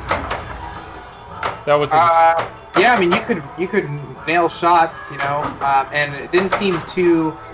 It wasn't like Black Knight sort of rage where if you miss a shot, the ball just evaporates. It seemed like you had recovery time, so it didn't seem as brutal, even though the shots might be a little trickier. It seemed like maybe it wasn't as deadly, but I said, I only flipped it 30 seconds, not very long, just Sure. enough to hit each of the shots. Steve Top Tier saying, I'm waiting for a modern game to have zipper flippers. I don't want that. I need all the help I can get. What was I saying? I've listened to, it was interesting timing because Jeff Theolis on Pinball Profile just had Dwight on his show, and they didn't say anything about Mandalorian, but it was just interesting listening to the way that he talked about approaching games, and he's like, I really like my games having an RPG type of upgrade, choose your character type of feel to it. So I was excited to hear that there's co-op mode, and I don't know if he has. I mean, I know everything they've read so far says you are Mando, so I don't think there's a choose your character aspect. But this whole weapon upgrade and armor upgrade, I don't know. I'm very curious to see what all he does with that. And I'm assuming, Raven, you listen to every pinball podcast, so I'm assuming you've already heard it. But he gave you some high praise in it, so nice job. Did he confirm that Mando actually had co-op in it, Joel? Yeah, that was confirmed on a. It was one of the press releases. It said Did you read that, Ray Day? There's the impossible mode. It puts the game in hard, and it your flippers need a cooldown period. Did you read that or hear about that? Yeah, I don't know what's going on with that. Dwight looks like he's got some big plans to, add sort of different modes of play. He's always been ahead of the curve on that sort of thing. That's kind of neat. Yeah. That's gonna put a little handicap in it, right? You're your flippers are working at half power or something like that. Well, he said it's you get so many flips, and then it you have to let your flips rebuild or something. I don't know. I think it's. So Jordan asks, and Ray, once again, I don't want to be putting you on the spot or anything, but Jordan's asking about the plastic ramps. Did you feel from a view standpoint that they were at all obtrusive, or you were just... I didn't really notice, no. I mean... That's good. I think when you're at it at an angle, it's different than looking at it top down. That's fair. Ray, I thought part of your job was to play test current machines in production to give feedback. Was this under one kind of secret top secret order that you couldn't get access to? I'm assuming Ice could do that COVID, because how often are you actually going into the office, or not really much at all? Like, Yeah, not too often. I mean, just when I need to, when we need to collaborate on stuff. But yeah, COVID kind of made it harder. But Dwight's always looking. If I play his game and give him feedback, he'll be more than happy. Yeah, to do something. Yeah, because that's what he was saying in the podcast, which I thought was really cool. He's like, I like doing stuff that I think's cool, and then somebody walks in and tells me it sucks, and I change it. It's like, I thought that was pretty. I don't know. I thought that was funny. But I don't know. I think I would really enjoy talking to Dwight at some point. I love his enthusiasm and his excitement. I think that's pretty cool. Anyway, I was playing Led Zeppelin, and I noticed KME had the high score, and I was not gonna leave. No way. So Keith had the high score, and you how many times do you have to play it to take it? So his high score, it was like 1.6 bill, and I got 1.2 my first 2 games in a row. I was so frustrated, and then I grinded like 4 or 5 more games after that to finally get 1.6 and just barely beat him. That's awesome. Yeah. Is it only Keith that gets you like that, or if you see any like stern employee on a machine, you're gonna take that GC? I mean, it's usually people I know, so like Keith, I don't really chase GCs as much anymore, but if there's like someone I know who like wouldn't want me taking their GC, then I'm definitely gonna take their GC. Keith wouldn't care at all, so yeah. I guess that's a different. That was dumb. I think you had said, well, here, what do we got? George is saying something. So George is saying, I love the RPG aspect Pinball has. I think it was, if it was topically in, I think it was their topical, yeah, like the upgrade system with the whole layer and turtles. But I'm hoping for a bunch more Mandos. Also, do the devs at Stern share functionality in games through some kind of package management system? It seems like Dwight coding up a mode-based flipper adjustment system like this would be easy to add in other games if the software was built to share functionality like that of DLLs or package. Well, George is smart, guys. George is right in there, man. So obviously, yeah. All I can say is we have like system code and game code. So like if there's certain code that's part of the system and certain code that's part of your game. So if enough games ask for it, then it becomes part of the system code. So what I'm assuming though is let's say you learn that impossible mode is a hit. Theoretically, I'm assuming you could ask, like, hey, can I go ahead and put that in my game? I'm assuming you could do something like that, but it's not. I don't know. Like the only thing I'm seeing. It's not sitting in a public drive saying, here is the code for. Yeah, I mean, like Fliptronics said, all the code is just there in all systems and all games, so you can always look at it and ask if can I use this, or like, what do you recommend I do for my game? Can I, it's all just collaborative to try to get the thing working. That's awesome. Yeah. Because the whole challenge mode thing, I'm curious, like, well, I'm trying to think. I mean, technically, was it Jurassic Park that was the first to have that idea of, like, you hold in the flippers and you can skip right to a wizard mode, and we're going to kind of call it a challenge? Yeah, I think that's when, nice band boost, Joel. Hey, that's what that's the one time I use it. It's what he does. It's what he does. I don't hit shots. I think Jurassic Park was the first one with the player game mode, and that sort of functionality is at the system level. That's why every game after that, you can at least choose competition or regular play. I think most games. Yeah, I think all games have that. Well, every game since Stranger Things though does not have a challenge mode, right? Or does it now? Yeah, Fliptronic Acid Store and hiring any coders. Submit a resume, yeah, if you're interested. We'll always take a look.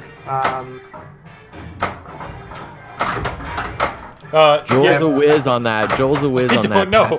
No, I am not. Sorry, not Joel. I meant Jordan. Jordan or George or yeah, I don't know how to code anything. But no, you have a Stranger Things. Does it have a? Because when I had it, it did not. It did not have any light. The latest update added you could play Final Battle from the start, from the menu. Oh, that's cool. I'm glad that's a thing, because it's as much work as you put into some of these games. You know, you're putting in some of these wizard modes that I would oh, that sucked. I would assume the majority of your owners never see because it's deep in the game, you know. So I think it's cool that you're adding that functionality in to play. But I could use a new job. I mean, I don't need a new job, but it would be fun to code pins, I think. Yeah, go for it, Jordan. If you need a reference. I don't know your skills at all, but yeah, go for it. Let's get this show started. I was gonna ask a little while ago. I think I had heard somewhere in a podcast that, like in the factory, you have like the arcade area, and I think it was Tim that like tries to make sure his name is always the GC on everything. I thought I had heard somebody that they like really obsess over that, which I think is pretty funny. What was I having fun? My pin is an all-state machine, is C, being C programmer for 30 years. I won't ever touch C++ though. It is C++, right? Or no? Yeah. Yeah. I don't know. That's a foreign language to me. I took one coding class in college, and I enjoyed it. I enjoyed the heck out of it.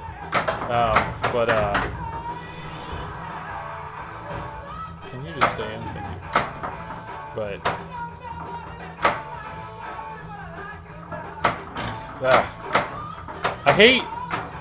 I'm pretty sure I'd be very frustrated on other machines that can't backhand the right ramp, because I get frustrated when I can't do it on mine. I feel like it should be a consistent shot, and I usually can. So yeah. I'm curious about Stern's older. What do we have? What's George saying? George always says well thought out things. I'm curious about Stern's dev team. Seems like a lot of older developers. My experience with older developers is they are often difficult to get into more modern system of development. Is that the case at Stern? I don't.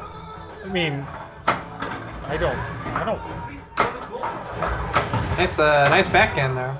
Thank you. Oh, Joel, I was hitting that upper flipper shot. It's so satisfying. Oh my gosh. Oh, it's the best. Heath has the Zeppelin Award champ. You want to guess how many he has? Yeah, he had the champ? He had the champ. Guess how many times he hit it? I don't. It's either really high or surprisingly low. So I'm gonna guess 20. 19? Oh, okay. That's what I was gonna say. It's either good for him. I think what was the one on your Discord, wasn't Colin had hit it like 40 something? Yeah, it's pretty Yeah, awesome. that was nutty. Uncle Jason, what do we got here? I just want Python. Wow. Please stick to the agile method. I just used some oh, we got nerd talk here. No offense to you guys talking. But I don't know what you're talking about. Kirk Hobbs, never comment on the shortcomings of your work colleagues. That's fair, Kirk. Yeah. Steve, Joel, you vexed that there were no hot rails for man. I was bummed and you know, I love Ray. I love the expression lighting. I love what it does to this game, and I was hoping that would be a Stern standard. Obviously, it wasn't, unless there's a chance that the game was already in development before the expression lighting was like fully fleshed out. But could have been. I don't know. But if at the end of the day, or they're saving it for certain things. Maybe if that's a unique thing to Zeppelin, then it's an awesome thing. I think the expression lighting is really a lot of fun. So I was a little bummed to see that, but that's one of very few negatives I have towards what I saw yesterday. Or that they didn't do some sort of like solid LED laser beam light, you know? No, I don't know. It's something. Who knows? You can come up with 1,000 things that they could have done, or you know. The reveal was awesome. Like, Have you updated the auto-generated chill in chat to say Mando instead of Led Zeppelin? Chill. No, I mean, I will obviously represent the game I'm playing. Because I hope, I mean, everybody watching is sitting there going, man, look at how much fun he's having, and look at all those shots he's hitting.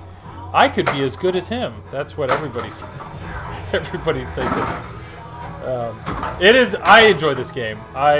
Whenever Zach comes to pick it up, I can say confidently I know I will miss it. This game, it's hard to play in chat and but when I just play this on my own and I crank up the music, and when you can get, like, this game is actually way more flowy than people actually, like, are talking about. It's oh my god, you're in like a 6-way combo. 5-way combo. 6-way. Yeah, So Joel, now what I did need you to- think about that now I need to Hobbit hit code? something. Quick. There, I hit my the button. Yeah, there you go. Nice bailout. Oh, and it was a super one too, so that was good. That was definitely planned. That was super. That supercharges your Icarus. It's gonna be nice and big when you start it, assuming you start it before the game ends. Oh, of course I'm on ball 3. I have an extra ball though. Let's just nail this extra ball right here. Oh, Uh-oh. Notice X increased. that ain't it. That was I don't like this. Trouble. I don't like this. so. Jeff Teolis was on on Thursday, and he told me every single time I missed that left flipper or that left orbit, not left orbit, the scoop. He's like, dude, you can't hit it on the fly. Like, I don't think he can hit it on the fly, so he just Oh, bummer. I know Jeff's like, I think Jeff has convinced himself the only way that he can hit that scoop is he has to cradle up, fully cradle up. And so anytime he saw me try to hit it, action button, champ. Why? No, you dethroned Dwight. Because what did I do? What did I do to get this? You used your super button in single ball play, which you usually don't do. Yeah, that's right. I'm taking ownership of that. It's good to do though if you wanna play the like Laserlos watering the garden plan. Yeah. Then it's all about super buttons in single ball play. Yeah. Boom, 7 million. That's probably really embarrassingly low. Eat that. Hobbit third flipper, Joel the goat. Yeah, I appreciate that. You can always buy one to keep. Scorbit is neat. I need to start messing with. Do you have any thoughts on Scorbit, Ray? I think because they just announced that Hobbit just released code, so obviously Scorbit's automatically integrated into Jersey Jack machines. But I don't know. I see potential there, and I know Stern's talking about online interconnectivity, and I'm hoping it's really great. But I'm just curious, that technology, is that anything you've looked into? Because from a streaming standpoint, it looks like there's some pretty cool stuff you can do with it.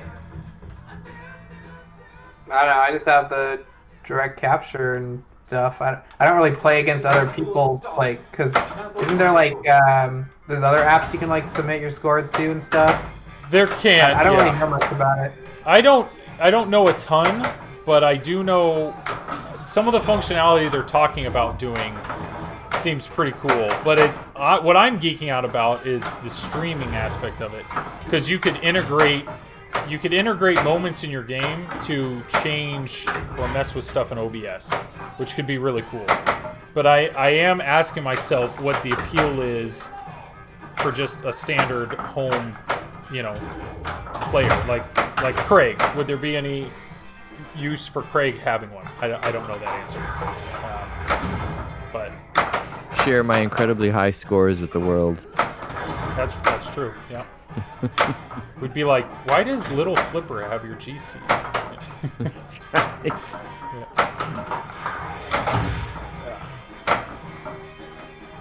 All right, let's hit some shots. Let's not drain. It just Joel. sucked right in. Yeah, I have no idea I was talking about. Joel missed the game when Zach takes it back.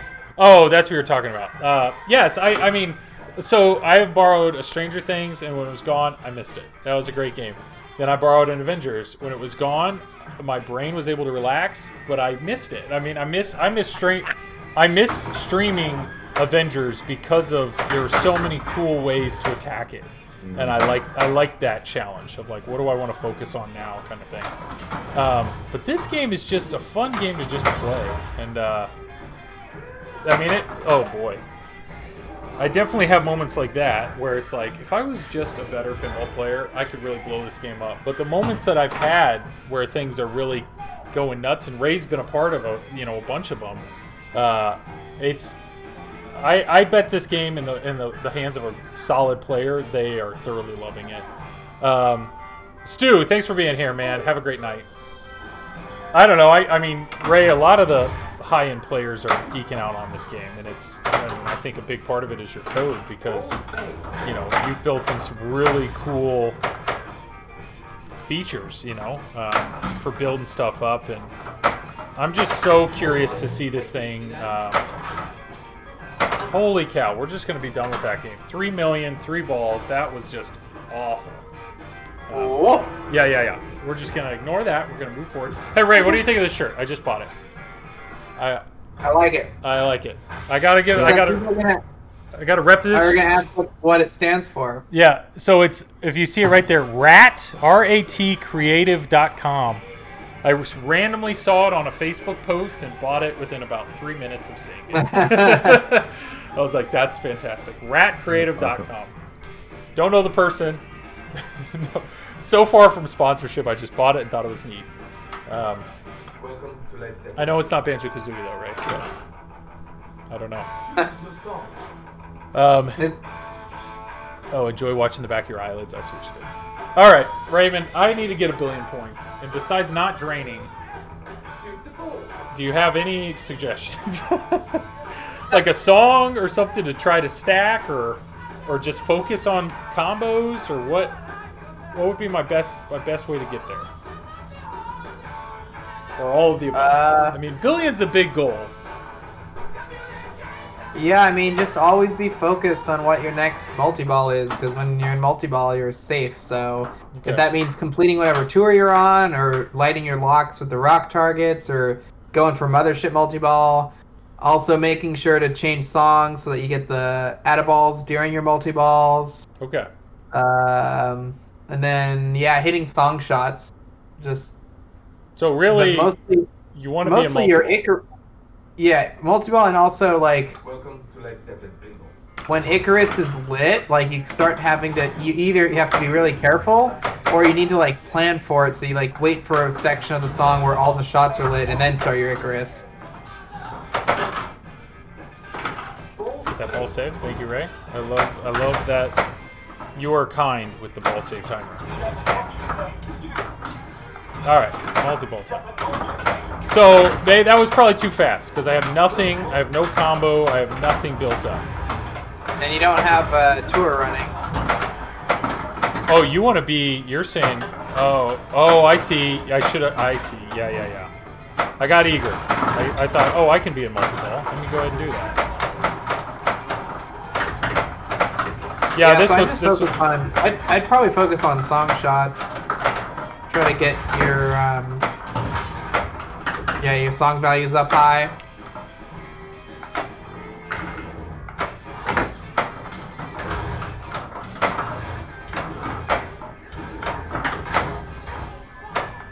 Hey Joel, what were your thoughts on the just to swing it back to the Mandalorian quickly? What were your thoughts on the way, on the Stern trailer and the way they presented the game in general, with the features of the Pro, the features of the Premium LE? What are your thoughts on the way they do their thing? You like it? Not like it? I mean, in a perfect world, I would love to see a trailer like that, and then that night you see. Let's take your ball save. What? Your ball save target. Ball save target. Oh, complete it, you're saying? Yeah. So you don't die down the left out lane. Yeah, that's smart. I mean, in a perfect world, you'd have high-res images released. You would have. I can't. It always surprises me when you hit the middle ramp like that from that upper flipper. It just is so weird. Oh boy, that's why I needed that ball save, huh? There. Whoa. Enjoy watching. Play better. That's the best I could find. Thank you, Steven. Appreciate it, man. Hi, Skidoo. Love those emotes, by the way.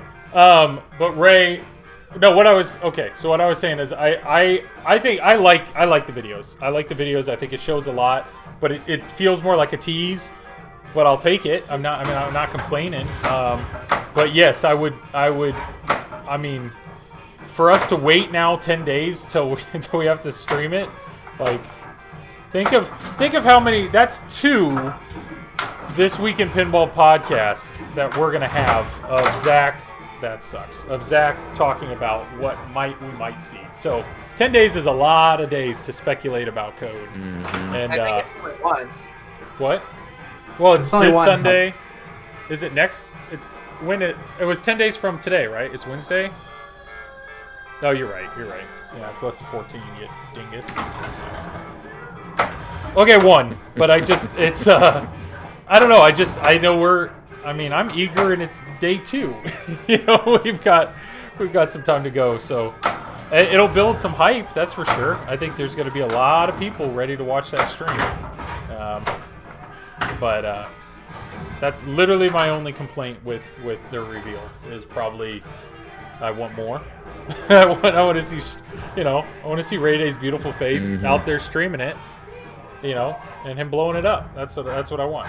But I actually really like the way Stern reveals these games, because I'll tell you why I like it, because it's very predictable, and I like that predictability as a potential buyer for this stuff. I think they do a great job of showing you that entire playfield and how the ball is moving for the most part around it. And I'm okay with them waiting for a period of time between that reveal and showing you the features matrix. I think they do a great job of that. And not to take anything away from JJP, because they did a great job doing a slightly different take on that reveal process with GNR. Oh. I don't think it's necessary with Stern, frankly. It's not necessary. And I don't need to see a lot of fluff and smoke and mirrors, frankly, on a machine. I want bare bones, good high res images and video. That is plenty. Right? I don't need any more hype. Like, it would be nice, but I don't think it's necessary, frankly. I mean, if you compare Stern's video, what they just made, and you compare it to JJP's Guns N' Roses one. I mean, Guns N' Roses was like, you had the girl and she was playing, and the smoke and it was much more commercial. I think the Stern ones are pretty focused. I mean, it's people want to see the gameplay. And I thought that you're right. Like that JJP, it was more like a commercial that you would see, say, on television. I actually found it frustrating from a potential, hey, what's in this game point of view, because you couldn't really see what was going on, right? And it wasn't until the straight down the middle video aired where you could really get a sense of what was happening on that playfield. So that's a good point. They, it was worth it for them to do it, because that was really their comeback. Right? And so they needed to really show the pinball community that they were, flying high here with this thing, right? And it was a rock pin, and we're gonna come out guns a-blazing, right? It was very well produced, but I understand that the Pinside folk, or myself or anybody, like, we just want to see details. Like, sure, in a perfect reality, film the game in a 3D camera, and let me put on my VR headset and thoroughly inspect, everything about the game. But that's not going to happen. That's not realistic. Yeah. I think they're well done, and I agree. I love that they make a pro specific video and a premium specific video, and the fact that now they're doing accessory videos too. Yes. Now, Ray, I'm assuming you noticed they never showed a topper, so I'm surprised Zach even cares about them. We all know Zach owns pinball machines just to put a topper on it. There it is. Nice. Extended, too. It's going to be a Mandalorian head that moves just like Black Knight. Everybody... I'll freak out if they do that. No, I don't... At this point, everybody said it with Turtles, too. Like, just take Shredder and... It's like, nobody actually wants that, though. Like, if they actually just kept taking the Black Knight topper and throwing a different head on it, The reality is, the Black Knight topper is incredible. It was very, very well done, and I think it just sets the bar high. But there's nothing stopping Stern from making, you know, something just as good. Ray, have you ever do you own or have you ever considered buying a topper for any of your games? The only one that I think actually would be kind of cool is the Avengers one, to encourage you to play the different quests. Oh, okay, yeah. But otherwise, I like, don't care about the looks. No, I'm not. I have a. Yeah, I don't care what my game looks like.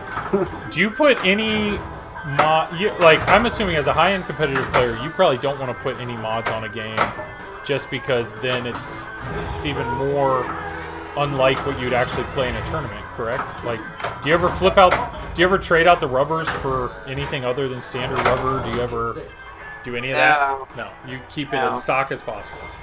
Yeah. What about, like, pin stadiums or extra lighting? Besides streaming, I'm assuming you don't do anything like that? No. No? I don't know. Why? I'm used to playing in arcades, you know. So. So why have you not adapted the work gloves and the headlamp, like Andy, what's his name? I mean, that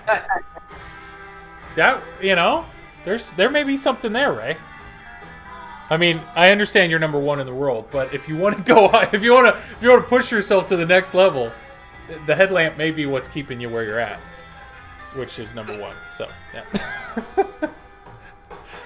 All right, I haven't seen the billion yet. Yeah. I used to like Matt McKee toppers that were priced around $150 for Spider-Man, Pirates of the Caribbean, Family Guy. Oh, some other topper manufacturer. These new topper prices are scary, or just way over anything. I mean, I don't see myself ever buying a topper, because I feel like it would be a commitment. Once I buy one, I want one for every game. And I understand Stern has done a really good job. Like, there are plenty of buyers in this hobby that can afford that, and they have amazing collections, and there's no way they're going to have, you know, one or two pins that are missing the topper. So I think it's smart. To me, it's I don't know. It's just an aspect of the You hit the shot, Ray, and then it comes down and boom, out the left out lane. I had earlier, before you hopped on, I had 4 super modes going during one ball. Because the super modes end, right, when you drain? Yeah. Yeah, I had 4. I'd hit it 4 times in one ball, and when I hit the 4th one, it, like, did exactly that. Kind of down, boom, out. It's like, geez. Yeah, you gotta keep that left save lit. You need to prioritize that. Start your tour as early as possible, so you're always working on tours.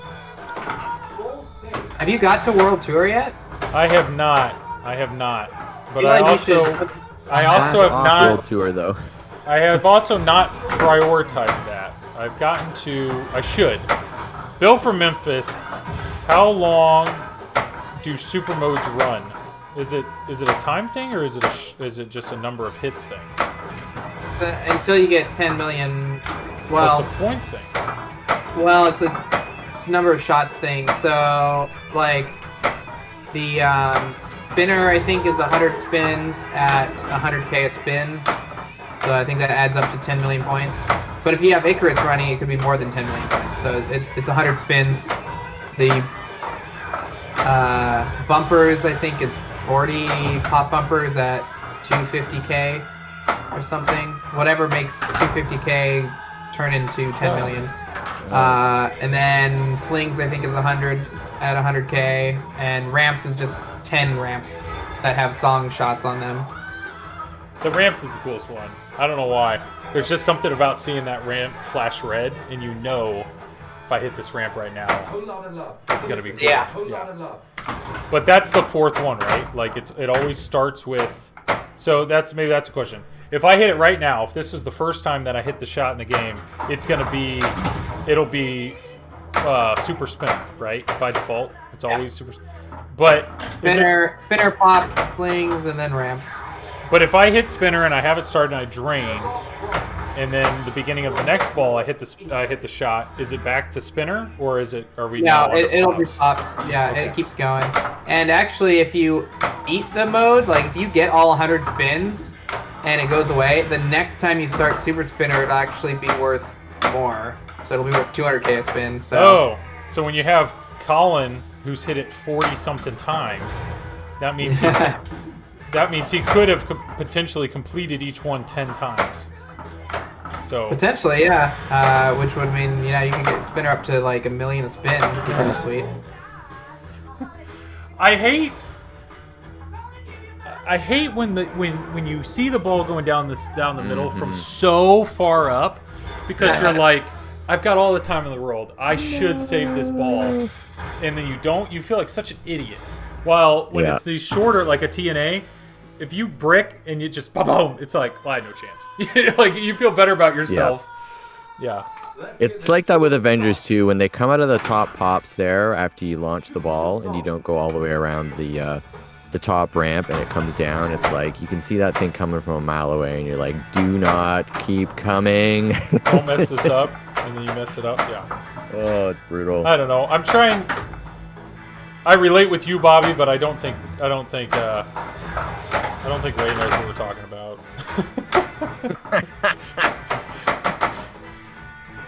Do you feel like those slings are overly aggressive, Joel, on this game versus some of the other Sterns you play? Do they feel about the same in terms of how fast they're whipping you back and forth? I have never adjusted slings on any of my games. I just always leave them stock.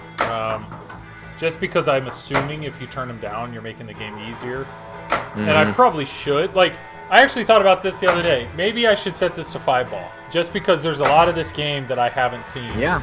But there's something about that I know you've done that, right? On Avengers. I did it. I'm still doing it. Yeah.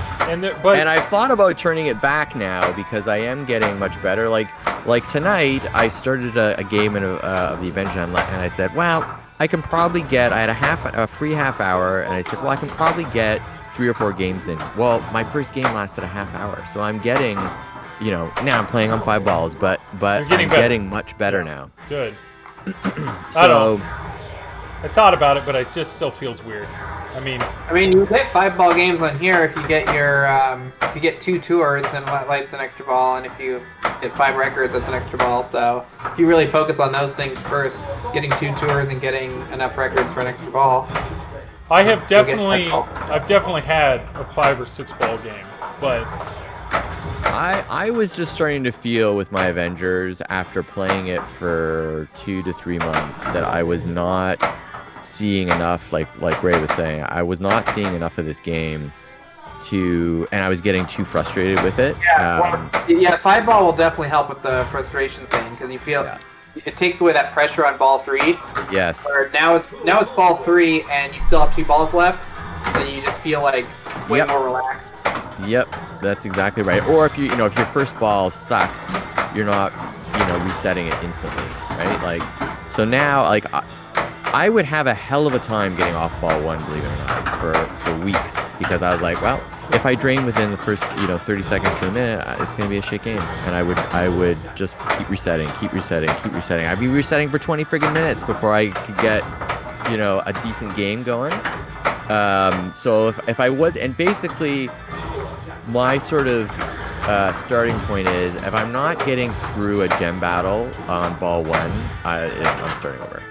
That's kind of like more or less where I'm at the moment. I'm like, okay, if I can't make it through a gem battle on ball 1, I'm starting this game over. And that doesn't happen to me very often anymore, believe it or not. I'm getting good enough that I can usually make it through, 1 gem battle and keep going.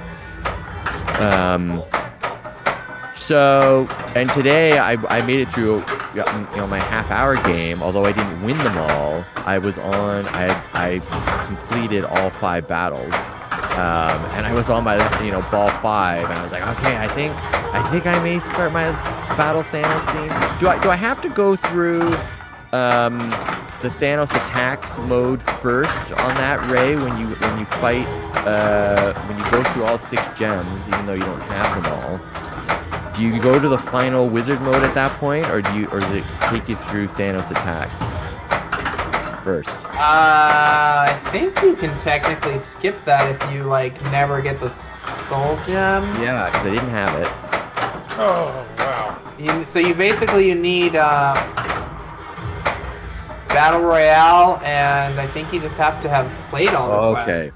Okay, so I didn't get to Battle Royale. I didn't even get to the second. Black Order. Yeah, the Black Order. Yeah, you really gotta, once you get to, once you're starting to get Avenger blocked, you gotta start using some of the tricks in the game, like your power gem, moving that around. Yeah. The drop targets have a spot Avenger that is huge. Like, that's just like a free Avenger, so that saves you a ton of shots. Bill from Memphis. Joel, when I had a 1 billion game, I think I was having a lucky mothership multi-ball with Icarus running. Yeah, the high score I've had, Ray was on. It was like a 10 times multiplier, and everything just fell into place. It felt great. I mean, yeah. The problem is, it just fell into place. It definitely was not me, like, actively setting it up. But, yeah, I don't know, man. I like this game. I like this game. Ray, what do you have in your apartment? You have Avengers still in your apartment, right, or no? Yeah, I gotta play it for Pin Clash in a month. Oh yeah. So that's a good question. First time you streamed that when you were qualifying. Oh no, when you were qualifying for Pin Clash, you got what, 22 flips? Like you just did it. I think it was like 28 flips my first try. Yeah. Now, when you stopped, did you think like that'll probably put me in one of the top few positions, or no? You thought like, it's probably good, but I thought it was like good for a buy, yeah, and then it just like nope, not even really close. Yeah. What was it? 14 ended up being the like. Was it 14? Yeah, it was 11. Yeah. It was 11. What was the number one? I mean, 11, yeah. Is that so? The upper flipper didn't count as a flip. Is that correct? Well, yeah. There's a couple things going on. The upper flipper didn't count as a flip, and the code was bugged, so you were getting like 2.5 times damage instead of 2 times damage for Wasp hits and Hawkeye hits. Whose fault was that, Ray? It was all mine. Put an extra half damage in there. That's hilarious. Because it mixed and matched. The in-game version of Battle Royale is actually a lot harder. It does a lot less damage. Okay. And it mixed and matched like the Battle Royale in-game version with your challenge version, and so the end result was it was doing more damage relative to the difficulty, and yeah, it just wasn't right. Wow, that's like 2 of those in a short amount of time. It's my favorite shot, Ray. Now, but everybody had that advantage, right, Ray? Like, oh god, you're in a 5-way combo. Don't let your balloon flow away. That's what it is. Oh my god, 7-way combo. Make sure you end it or button it. 8-way combo. What would I button it? I'll button it. Button it. There you go. Oh, juicy. Wow. That was huge. So what did I just secure for myself? So if you look at instant info, then go to your Icarus X, you'll see you have some nice numbers, and also it gave you like 20 million points just for doing it. Yeah, there you go. See, you got 1.9 and 1.8 over there. That's not the rest of the game, right? That's just the rest of the that's just until I use it, right? That's yep. Oh. I've already moved it twice. Ball 2. Okay, whatever. I lost it though, right? You lose it at the end of the ball? No. No? Good. Nice. Okay. All right. All right. There we go.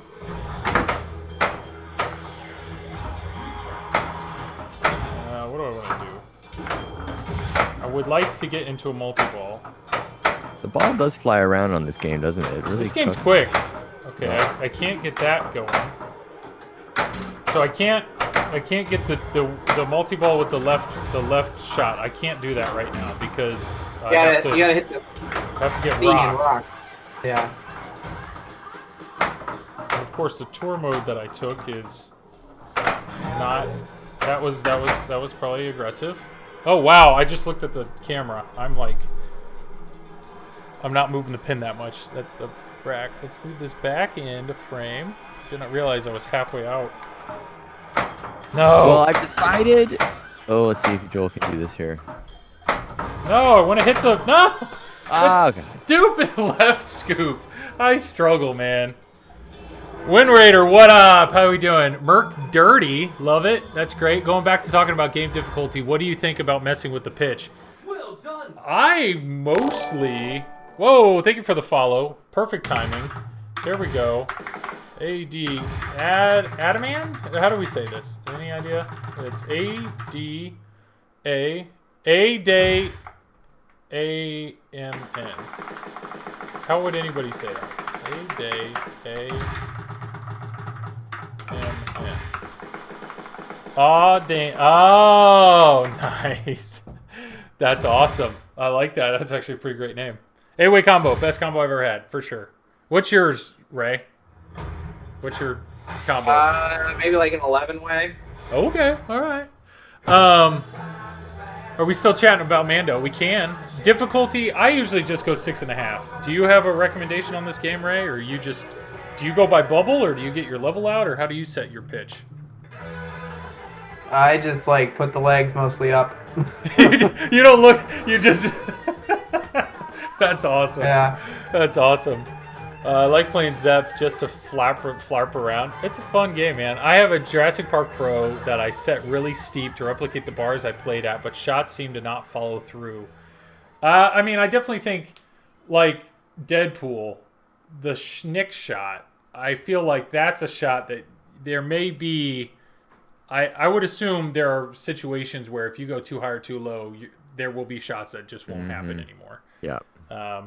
Bill from Memphis, the Led Zeppelin on location in Memphis is only accessible on part of Thursday, Friday, and Saturday evenings. It does kind of make up. Oh, interesting. So you're going. Ding, ding, ding. I love it. Aw, damn. I like it. That's awesome. I won't. Yeah. So, Ray, I Bill, you can buy a Led Zeppelin from Zach Many at Flippin' Out. Bye. Bye. I think You he know what? actually has both in stock right now, Pro and Premium, Yeah. which is like rare. And Bill, I would guess at some point in the near future, this exact one will be for sale. So, Oh my God, he didn't give up on that side shot. dude, I flip every time. I'll flip right now. I flip every time that ball. It's so stupidly satisfying. You can tell people haven't actually flipped it when they say that it's like such a useless shot. Like No. it just feels. The first time you hit it, you instantly just feel it. It's just. Oh, I love it. I mean, sure, the ramp is better, but it doesn't mean the target's bad. No. My only complaint, but I think it's if it rattles and goes almost all the way to the target but doesn't, and then rolls down and goes out the right out lane, that sucks. It's more of like just hit the shot, you know. I want to be able to hit. Yeah, I know. I'm gonna continue to say it confidently, you know, because there are moments where I say something and then it just hits it. But that barely got up there. The question is, why are they in stock? Probably because people are scared because of all the random hating this game has gotten. Yeah, this game, I mean, when I owned a Stranger Things, it didn't take me long to realize that game is getting way more hate than it deserves. And then this is the same way. This game is way more fun than the internet is saying it is. It's it's unfair. Plus, I do think in this past year, people haven't had as much access to these things, right? Yeah. So they're just going by what they're seeing. Oh, and- nice! Damn. Oh no! Oh. Every time, Ray, if that ball is going near that flip, I mean, you've seen it. I've sent you clips where the ball bounces up, and it's like, I think I could flip, and it's like, bam! Every time. I flip every time. The winter cornerstone time slot must be cursed. Yeah, which podcast was that loser kid that said that did the math? And I don't know. I just think there can't be any actual rationale behind that. But Yeah, I love the shot, Ray. It's legit one of my favorite shots in pinball at this point. It's I don't know a shot that I've gotten so much repeat satisfaction. Like, it makes me happy every time I hit that shot. Every single time. Like that. Every time. Every time. And maybe, Ray, maybe it's because I know Marv Loco is somewhere, like, cringing. I love it.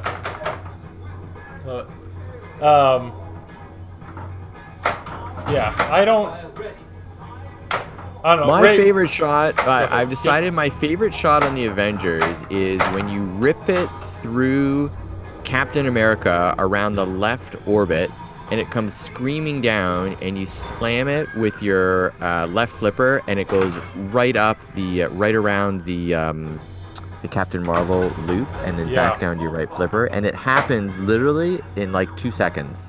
It is so screamingly fast, but so satisfying to see it travel that far, and then around the friggin' loop, and then down again onto your flipper. It's fantastic. There's a lot of movement in that game. There we go. Take that. I will tell you, Ray, the fact that you coded in that upper flipper to extend your multiplier time, there's been a few times that I've been down to, like 1 or 2 seconds left, and then you hit that shot, and it gives you another 30 or whatever. That is such an awesome concept. Like, I don't know whose thought that was, but I love it. I love that aspect of the upper. I think that just kind of came about. I think it was a combination of concepts. It was I think the side shot always was going to add time for Icarus, but it was going to add like a second or two for the whole game instead of 5 seconds for your next one. And then there was also like hitting Icarus itself would extend it, but then we actually stopped it because the call out got annoying. We were like, oh my god, Icarus time extended. And by hearing the annoying call out, it brought immediate attention that, oh, that's unusable, and we should make it a harder shot. And so then the idea was, oh, well, we already have the left one extending the Icarus timer. We should just make it so that if you're not an Icarus, it makes it for your next one, and if you are an Icarus, then it'll add 15 seconds. And all that's adjustable too, so if you ever want to like have Icarus start longer or have the boost time, have the upper flipper add more, you can change it. But I mean, nobody ever changes their settings, but you could if you wanted to. So what the end user things that annoy you? Nobody changes their settings. No one reads the LCD. What else can you add to that list, Ray? Now, Joel, tell us about, because one thing we're not able to experience here because of music rights issues and all that good stuff is, of course, the music on this machine, which has to be a big part of this pin. What is the music like when you're playing at home, you're in your basement, you're like, I want to play a pinball machine, you come down and you know, how does it sound when the game is cranked up and the lights are flashing? I mean, it's got to be fantastic, right? It's stuck, Ray. Jeez. I'll just, hey, this is how I'm going to get my billion. Oh, never mind. It's awesome. And what I mean by that is I typically upgrade the speakers in my games. I've never done pin sound or whatever, like some of those like kits. Pin woofer, I mean, I bet they're awesome, but I've been replacing the speakers in the Pros that I own with the same speakers that they put in the LEs. I've never added an aftermarket amplifier, and I've never added a sub. I know there are some people that like say adding a sub to your game is like the best, mod that you can do. But just based on what's in the game, it's awesome. It's I think this is the best. This is probably the best music pin I've ever played. And what I mean by that is how well does the music actually contribute to this game? And the music is the game, in my opinion. I don't know, Ray, as a competitive player, obviously there's plenty of players out there that they wear headphones and they are rocking out to whatever they want while they're playing. And I just don't feel like you could do that to this game because the shots are so... Well, you're gonna miss out on the when a song's about to end. And exactly, yeah. the shots are so locked in with the songs that that's one thing. I mean, I wear headphones so that I can talk to you guys and do stuff, but when I'm not talking and when I can just focus on the game, you really realize like how. And then the light show, it's just. You got super ramps or something. Your lights look like they got the red underneath them. Oh, nice save. I mean, there's nothing quite like a good music pin, in my opinion. You know, here's another pinball machine that I can't get out of my head. It's, you know, it sounds a little pedestrian, but I still think the Beatles is a fantastic pinball machine.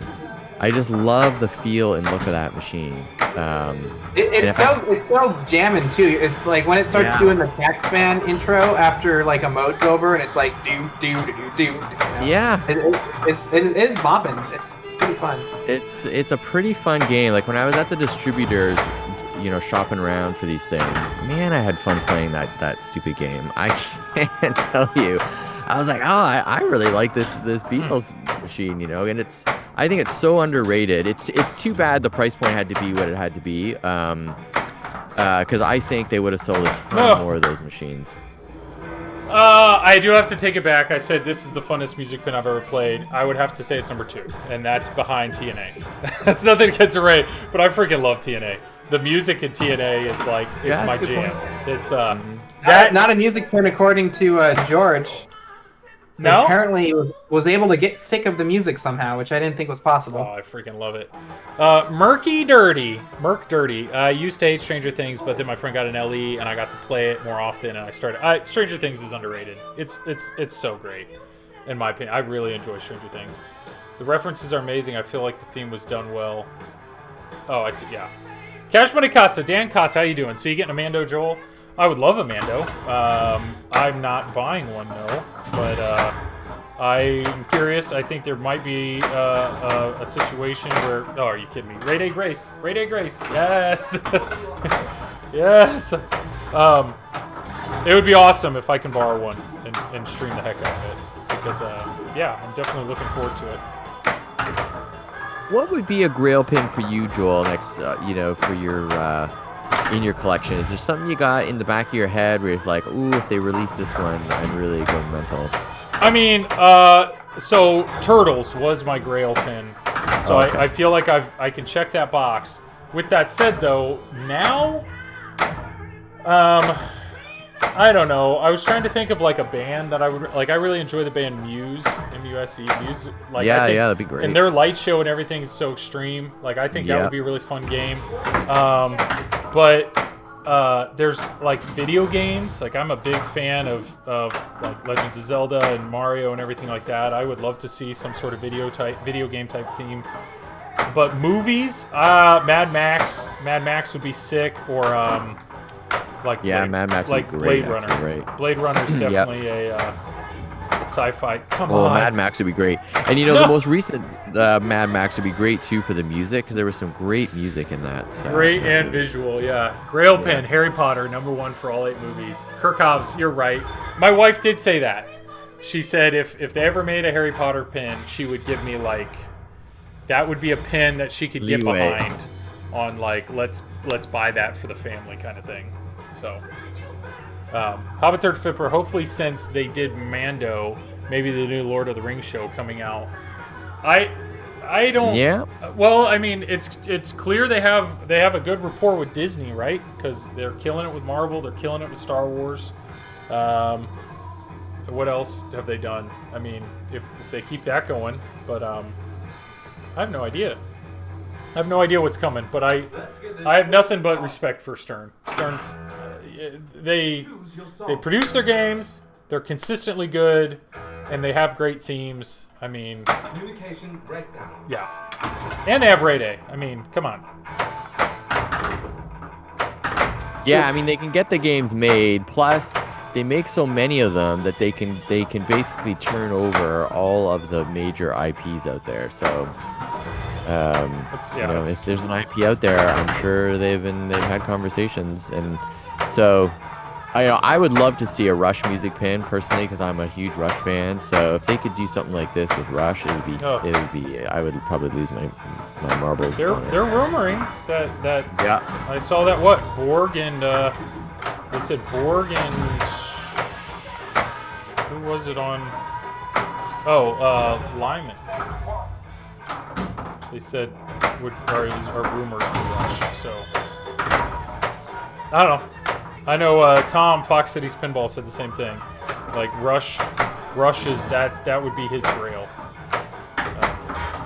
But Muse would be a good one too. That's a good one, Joel. I hadn't thought about those guys because they're a pretty rockin' band. Muse is awesome. They're a great band. I would consider them a modern band, and they I've been to their show, their light show. Like I was just trying to think of that.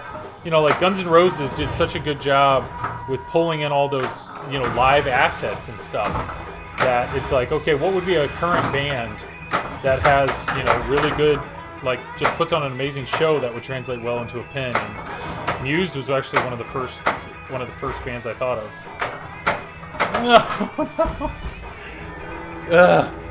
I need to get better, Ray. When I've watched you play, you're so good with just subtle flips to get the ball in control. Yeah. And I'm so far from subtle. I know. It's so hard to do that.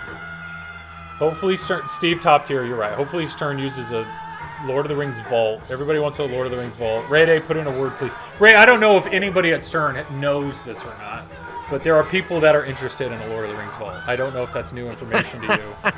But, I mean, it's obvious. I know. You can stand up at the next company meeting and make that declaration. Yeah. I think there might be some fans that might be interested in the Lord of the Rings vault. Guys, I got it. I got the idea. Has anybody considered a Lord of the Rings vault? That's Hey George, you remember that game you made, Lord of the Rings? I think people like it. I don't know. Does sarcasm go over well at Stern, Ray?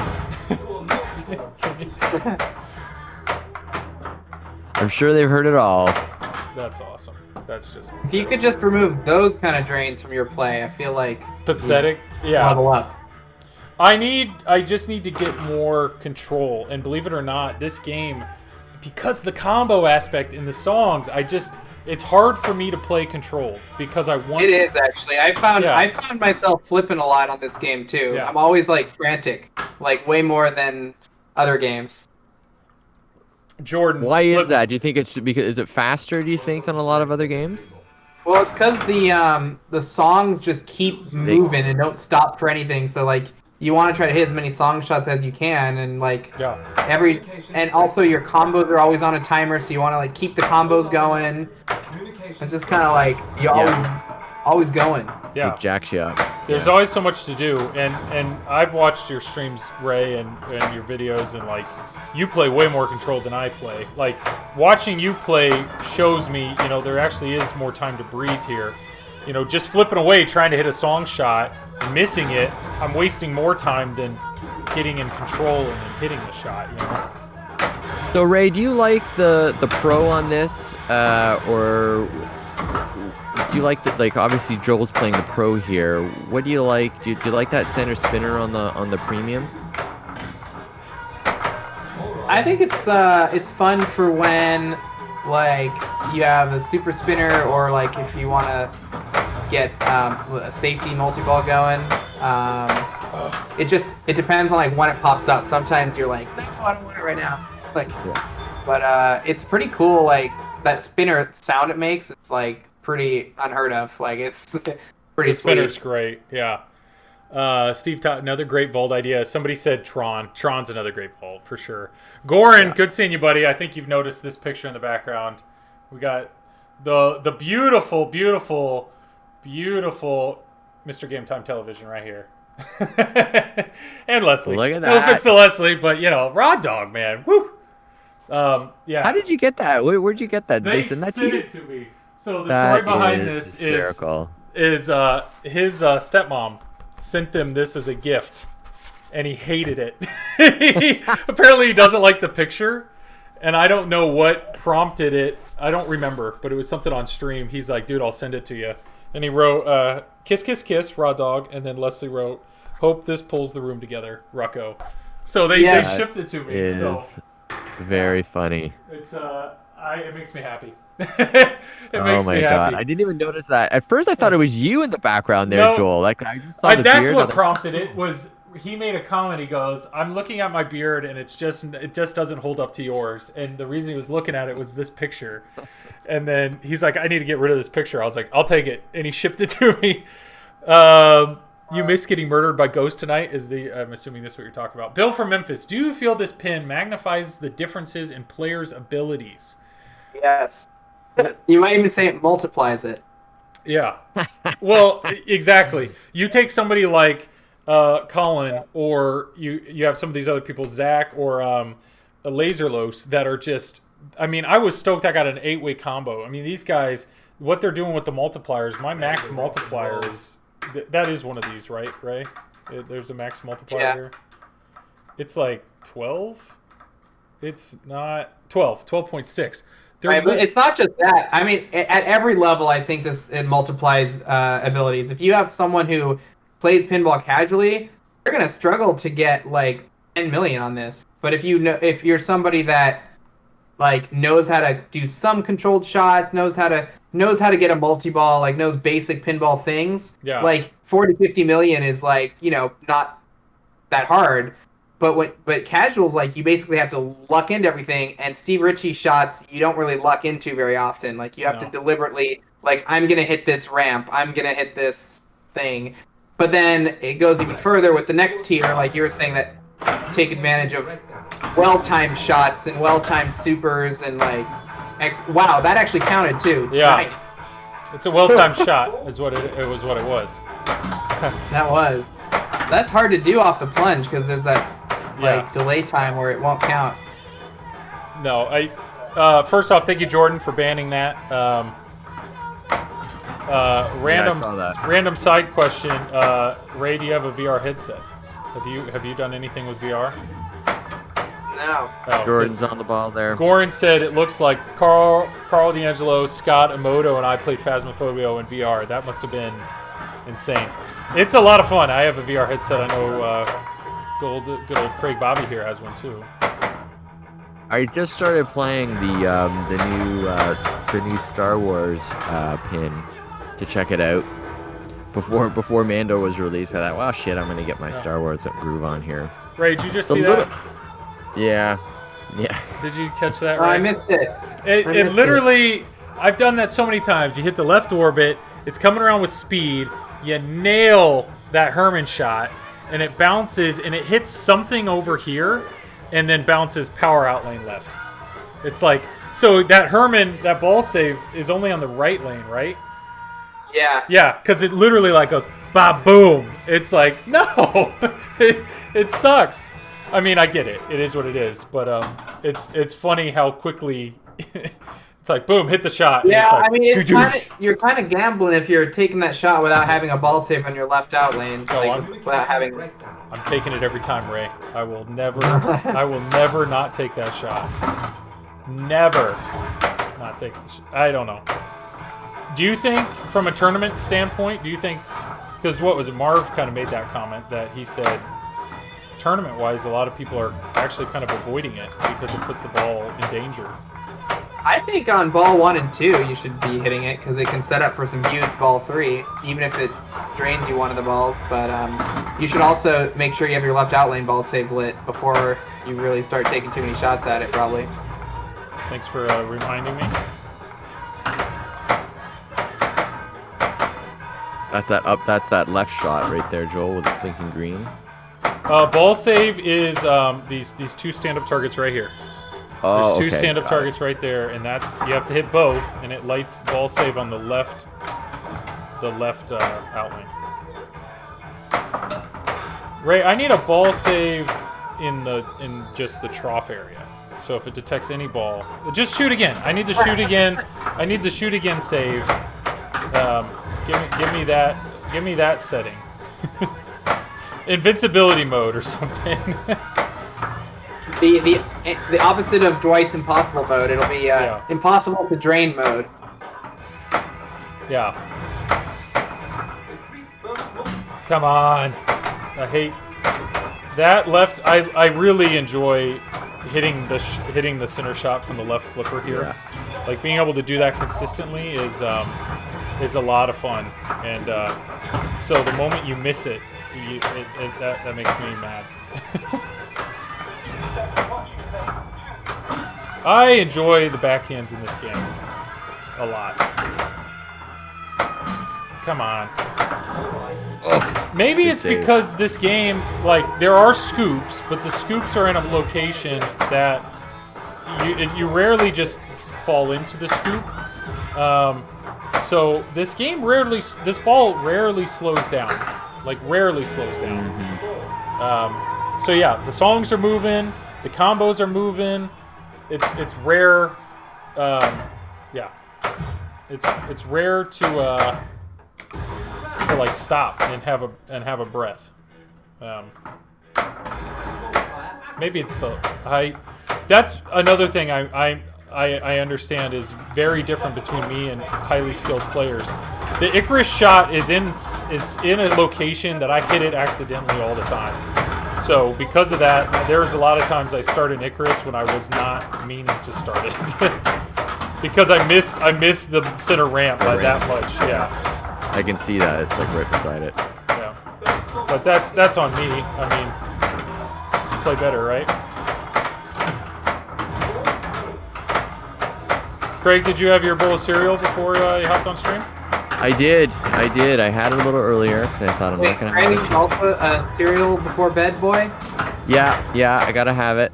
I love cereal before bed, although it's not really great for the whole sleeping thing. Metabolism. It's not great to have a big bowl of sugar. So- essentially. It's such a perfect meal, though. It lets you drink and eat at the same time. Yeah, Amazing. I love it. Yeah, it hydrates you. You get a little sugar fix. Ray, what's Craig here is a Fruity Loops kind of guy. I like the Fruit Loops. What do you have in the pantry right now, Ray? We've just been mostly doing Honey Nut Cheerios. They're like simple yet effective because they're so sweet. Yeah, love Oh that. yeah, Honey Nut Cheerios is legit. But Tricks is my weakness. Man. I'll go through boxes of Tricks. If there's ever Tricks in the house, there will not be for very long. Trix is good. I have not had a bowl of Trix in quite a while. My dad used to eat cereal every day before he'd go to work, and he was a Frosted Flakes. So we always had Frosted Flakes, like always. But growing up, I would rotate between Fruit Loops, Apple Jacks, and Honeycomb. Yeah. Oh yeah, Apple Jacks and Honeycomb, man. Those are good. I got Although a big box of Apple Jacks. Apple Jacks kind of have the Captain Crunch syndrome of if you eat them too fast, roof of your mouth. Yeah. They're so hard. No! I looked Your up. mouth gets killed. Well, But Zach. they have such good flavor. Zach was on stream last week, and he was a Captain Crunch guy. I love it. I love Captain Crunch too. So you said it's you eat one before bed like every night, basically, Craig? I hadn't for a long time, and I got out of the sugar cereal stuff for a while, and I started to eat mostly granola for a long time. But slowly during this pandemic, it's been it's been a rough go. Yeah. It's been a long haul here, so I've gone back to my weakness. Back to. Well, and I'm a peanut butter open-faced peanut butter sandwich guy too. So I was doing that for weeks on end as well. Crunchy or smooth? It's mostly smooth. I do like crunchy, but really I'm an extra smooth guy. Ray is no peanut butter. He's a no peanut butter guy. Nah. What a great answer. Yeah. Gotta be open-faced though. Gotta be open-faced. Laces out. Why does it have to be open face? You're saying 2 pieces of bread is just too much bread for you? Yeah, it's too much bread. Too much bread. I think you just like licking the peanut butter directly on your tongue. Yeah, it's gotta be. And you get more jam. Oh, jam. Wait, I didn't know. What kind of jam are you? Zach? Mostly strawberry. Do you like blackberry jam? No. No, blackberry jam's legit. Too many seeds, number one, and I'd go to raspberry before blackberry. Can you go up the center ramp, please? I No. do like banana too. Peanut butter and banana. Whoa. Okay. All right. Oh, look at that Okay, save. I'll take that. Peanut butter banana is good. Peanut butter and fluff, like marshmallow fluff, is legit. Oh yeah. That's hard to justify eating as like an adult, though. You know? There's a lot of good food out there. Snack food. Yeah, I've been doing. I go. Go ahead. Sorry, no, you go ahead, Joel. No, I've been doing intermittent fasting. I started doing that, and so basically, I don't eat anything after 8 o'clock at night. Yeah, And that's good. Don't eat anything after 8 o'clock at night, and I don't eat again until noon the next day. And Wow, that's a long stretch. I don't know. It's not particularly hard for me to do. Oh, good. But it allows me. I've lost like 10 pounds in the last 2 months. But Wait, that's all you gotta You're do? looking pretty that's svelte all there. I've done is Just having because a hard time keeping those camo pants pulled up. no, Wait, I have to try this because I usually eat something at like 9:30 or that's probably no good. well, They say you it makes shouldn't eat yeah. anything after 9 o'clock, really, because you need a couple hours for your metabolism. to The whole break down. thing, and I don't want to be that guy that's preaching a diet because it's nobody likes those people. But the whole thing is 16 hours. You don't want to eat for 16 hours. And yeah, I mean I'm typically about 10 or 11 o'clock a.m. I'm getting pretty hungry, but I can surprisingly.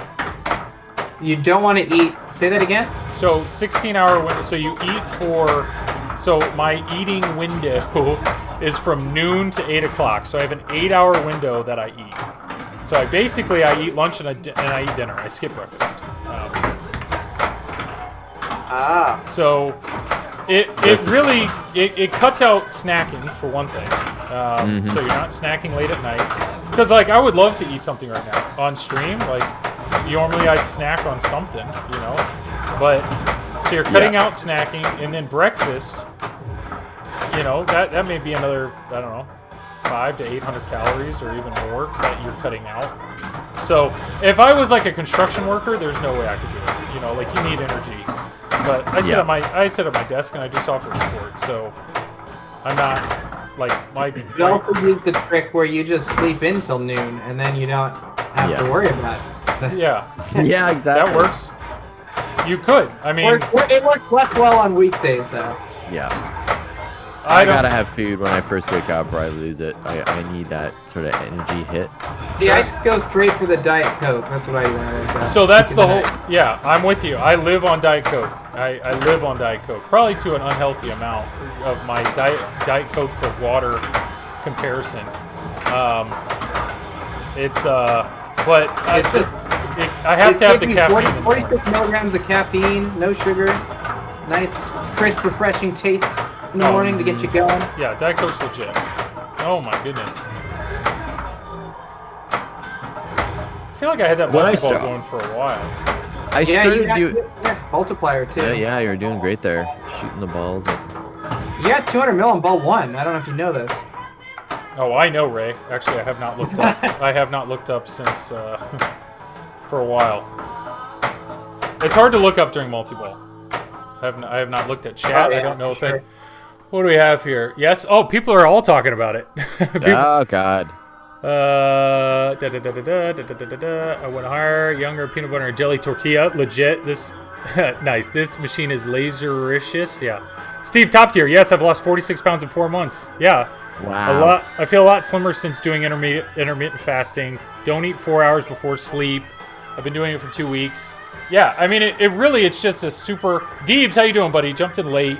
Is this the last Zep stream before Mando show? I have no idea when Mando's showing up. If Mando shows up. And I will definitely announce if it's the last stream. But yeah, the whole intermittent fasting thing,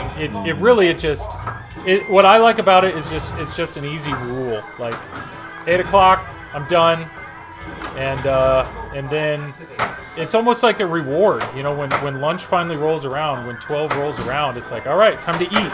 And I don't have any guilt at that point. Yeah. Like, if I want to eat a huge burger, like, you know, in my mind, it's like, well, normally I'd eat however many calories for lunch. Maybe this is more than I should have, but I haven't eaten breakfast and I didn't snack last night.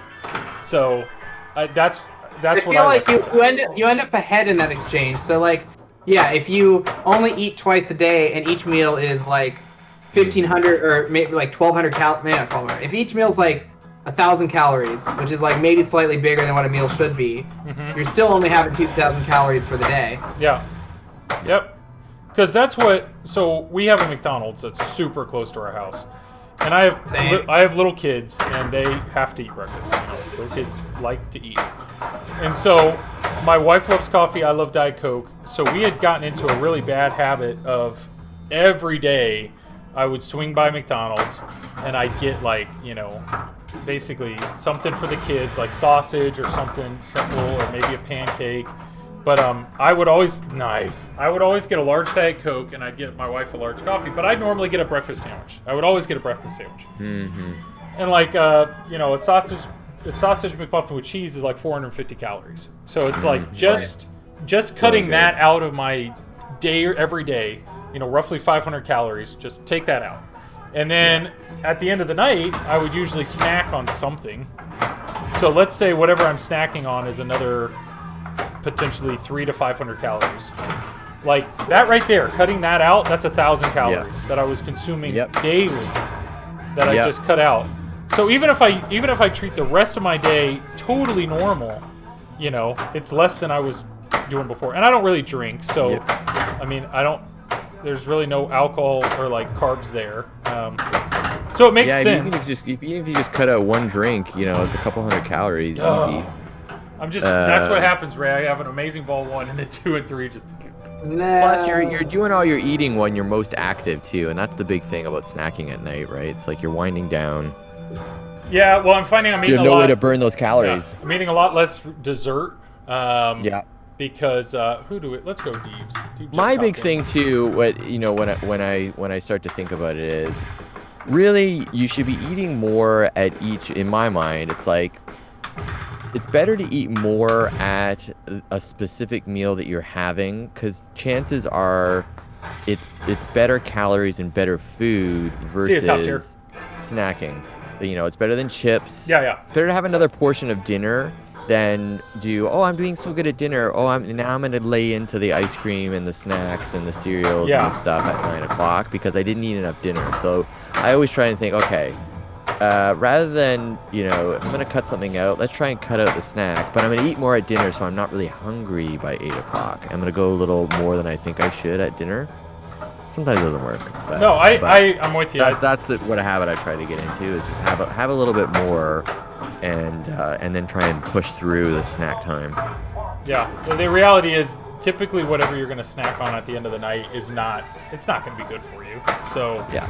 I don't know. To me, it's just been that easy. It's just been a mental thing. Like, all right. It's funny though, because I'll like look at the clock. It's like, it's 7:45. If I want anything, you know, like any sort of dessert or any kind, like we have like a little candy bowl. You know, if I want anything like that, like I better eat that now, because. A good idea for a modified version of that, Joel, where after 8 I could only eat like veggies like carrots or foods. Yeah, you could. So that way, if I want to snack, at least it's not adding any like calories and bad calories. Yeah, and I never really get any vegetables during my normal meals, so that might be a good way to trick me into. That's really good. Yeah, if you have to eat something, like if you're shaking and need some food, then yeah. But I don't know. It's just been such a simple rule. I can't have water after midnight. I still consume the beers though during the 16 hours, so I'm not completely following it. Yeah. So the whole thing is, you're not like in the morning. You're not supposed to have any calories. So for coffee drinkers, that's typically a problem because they want sugar or cream in their coffee. That's where I feel like as a Diet Coke drinker, it's not a big deal because there's no calories. Now, do you prefer Diet Coke over Coke Zero there, Joel? 100%. Yeah. Right. Yes. Yeah. I see. I've converted now. I've tried. I actually like both. It doesn't really matter either way. But I find myself I'm asking for Coke Zero more when I'm at places like McDonald's now. Nope. I am 100%. 100%. If I'm gonna. Too much like Coke, and I don't like the taste of Coke. Got it. Yep. Yeah, it is definitely sweeter for sure. Nope. I am all Diet Coke. Now, with that said, if I'm somewhere where your only options are Coke or Coke Zero, I'll go with Coke Zero for sure. Same. can't have water, otherwise I get cripplets. Yeah. You know what's hard, Joel, though, is finding like Frescas or Diet 7-Ups that have no caffeine and no sugar, so that you have something for like at nighttime when you want some flavor. Yeah, I have. We have like a knockoff Kroger brand orange soda. I like orange soda. Who likes orange soda? Oh, that was awful. Doesn't orange soda have a lot of sugar though? No, there's a diet. It's like a diet, no caffeine. Diet orange that's nice. soda. I think my mom used to buy those. Yeah. So. Oh yeah. It tastes like orange soda. I mean, those are the times where it's like, okay, I want something. It's 11 o'clock at night. I want something that's not water. And yeah, grab orange soda. I should put that back on the list. Right now I'm on a Fresca kick with the citrus. That stuff's good, and there's no sugar somehow, which I don't understand, but it tastes good. I can't do like people do LaCroix and that type of stuff. I don't care for that sparkling stuff at all. To me, it just seems like it's too. To me, it feels like it's watered down soda. Or no, what it feels like is when you go to a restaurant and you get a fountain drink, and the fountain drink is out of syrup, so it's like mostly, you get that remnants of flavor, but it's mostly carbonated water. That's what I feel like it tastes like, and I don't like it.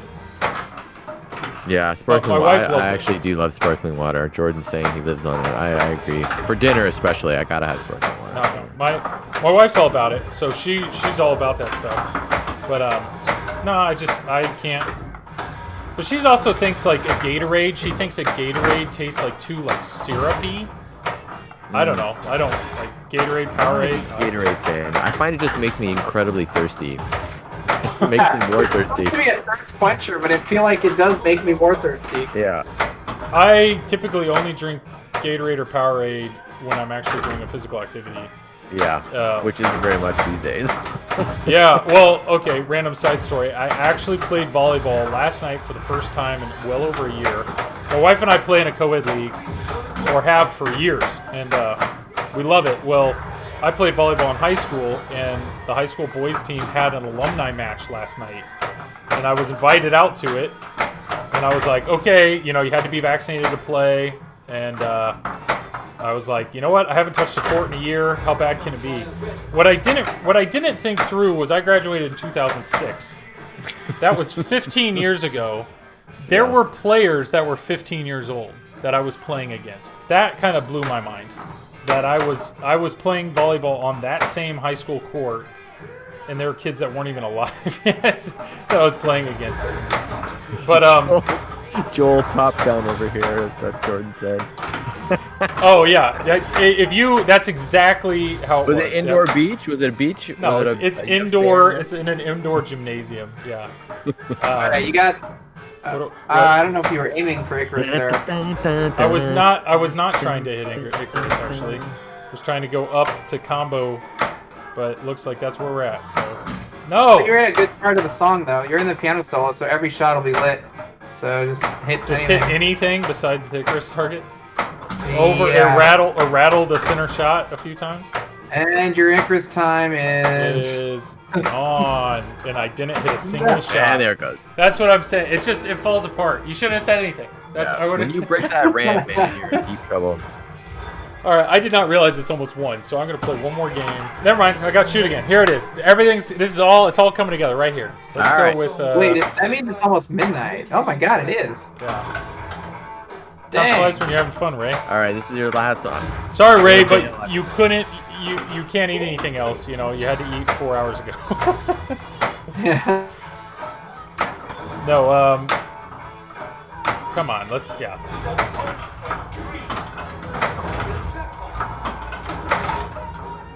Oh boy.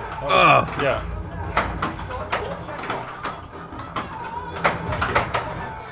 Hit some shots, please.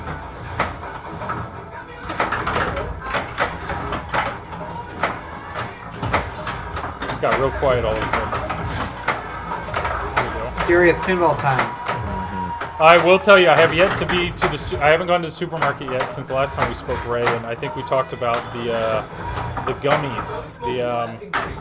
What was it? Some like healthy bunny gummy. You said something about that. It's like a fruit did? snack. Yeah, I thought you said something about the fruit yeah, snack. the fruit snacks. Yeah. Yeah. I I don't need think to... there's anything healthy about them. There's fruit, right? Kind of, maybe. Yeah, special gummies.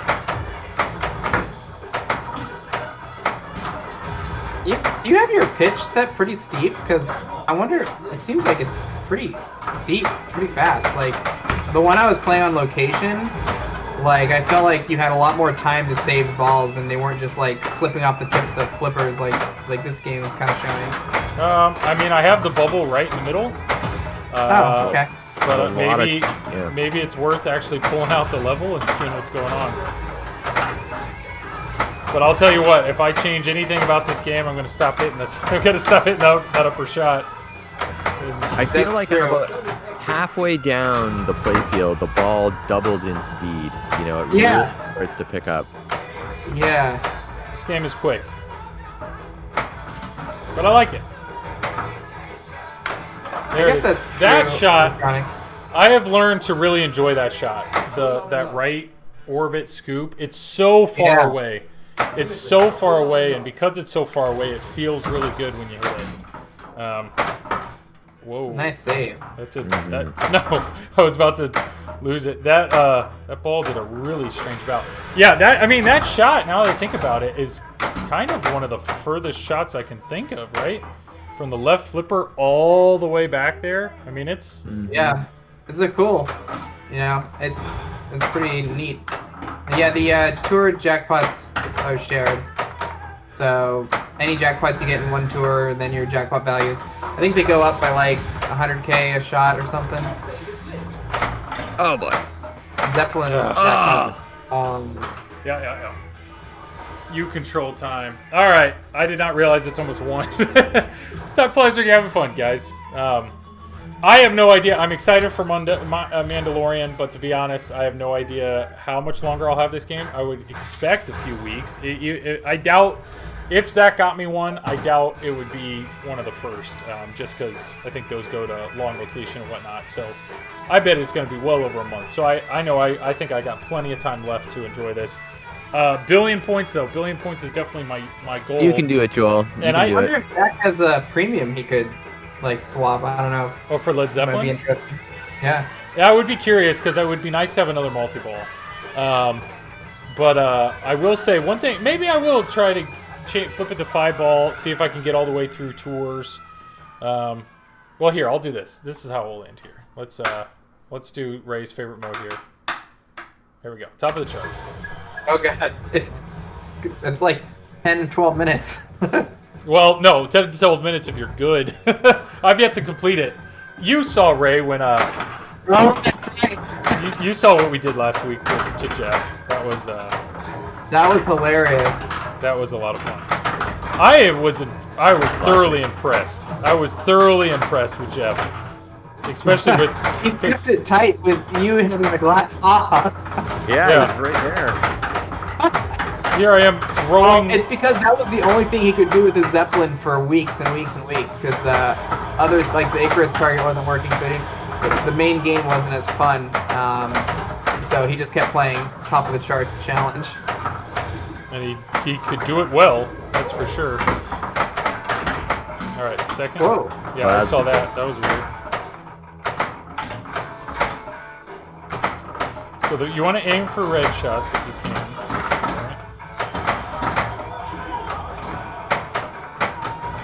I like that the scoop holds the ball. The balls are coming down so fast that if it goes clean through the middle, you got a good chance of it bouncing back up again, just because they're going so fast. On some of them, if you don't make it all the way up the center ramp, then yeah. Now I gotta hit my scoop, my favorite shot.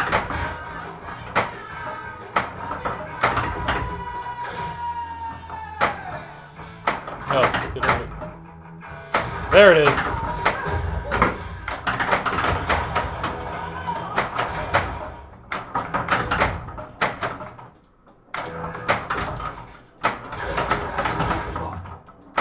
What can the button do for me in this mode? For nothing.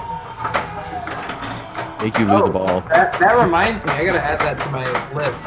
I don't know what the button. I don't. Actually, it might not work at all in the challenge mode. I don't know. Is it red? Is it green? What's it doing? It's green right now. Well, but it's not flashing, right? Or No, it's just solid green. yeah. You might actually, after your third platinum, it might turn red, and then you can use it as an add-a-ball. Good So job. after 3 songs, maybe, I don't know. That might make it too easy though. I'm not sure, but it also might be okay. I don't know. Ooh, nice side flipper shot. That's always good in this mode. You got 980,000 sales. You just need like 10,000 more. So really, like one more shot. Anything. Or just keep noodling around. You're actually getting sales just for like... You're so close. You're at like 998.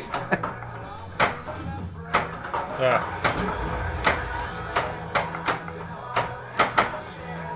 Silly scoop. First post pass of the night. I don't think I've actually tried the post pass. It's all right. We had the ball save. Alright. Come on, scoop time, buddy. Scoop time. Oh! Scoop. There it is. There you go. Beauty. Okay, so my button's flashing red now, right? I mean, maybe save it for if you're about to drain out of your last ball. You can hit it and see if it's flashing red. It probably will add a ball. Coded this, huh? So there you go.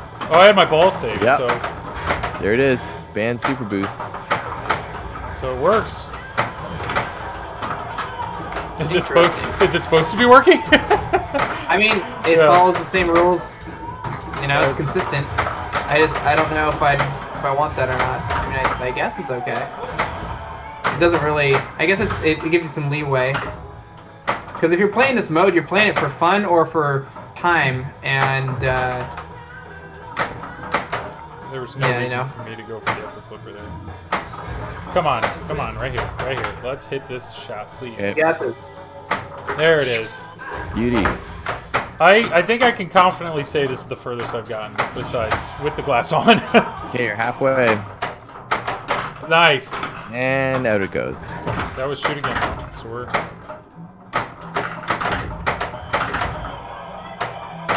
Come on, give me the ball. I don't want to tilt. That just ends it, right? There we go.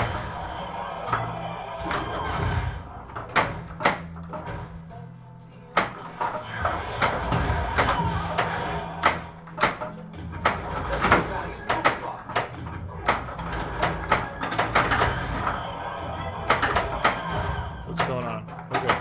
Scoop time. Scoop, please. Post pass. I would say post pass is absolutely the first move that you learn that like makes you feel cool when you play pinball. Like, oh, I need that ball over there. Oh, God. You know? I don't know. I'm assuming, Craig, you can post pass. I can do it, but it seems like when I need to do it, I screw it up. You know, when it's like, you know, when you're on your last ball and you're like, ooh, I'm so close, and you're like, oh, well, I'm gonna post pass here.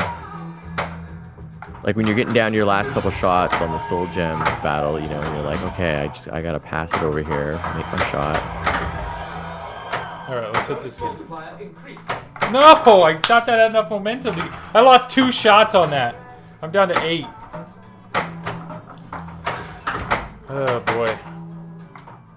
This mode definitely gets harder. I'm assuming it's supposed to, right? Yeah.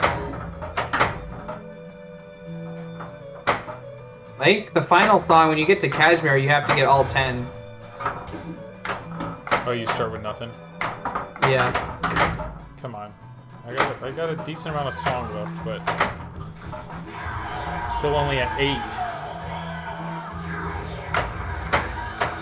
8. 8 still. No. 9. There we go.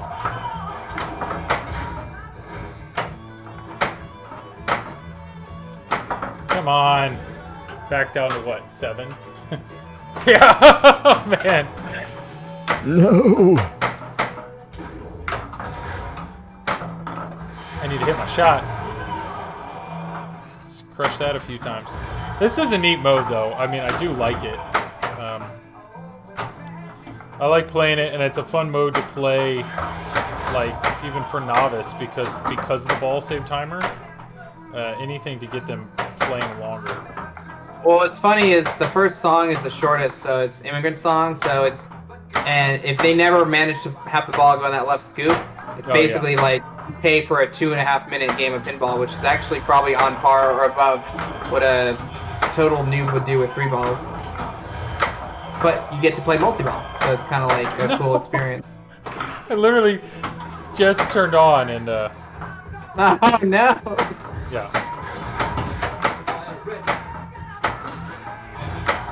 Still at 8.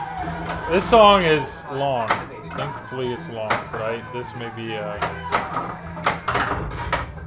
it for me. We'll see. Nope.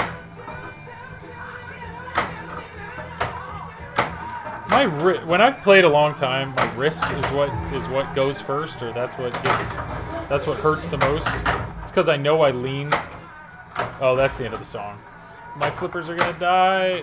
Let me hit the scoop for one. No. Just here, scoop time, just to feel good about myself. Hey, okay. I mean, it doesn't matter, but because my flippers are about dead. Why are my flippers not dead yet? Like, the song's over, right? There it is. It just started. All right. Hey, that's pretty good for me, though. I'll take it. Nicely done, Joel. Knock down Ray at Peg again. Yours is what? It's like 50 million.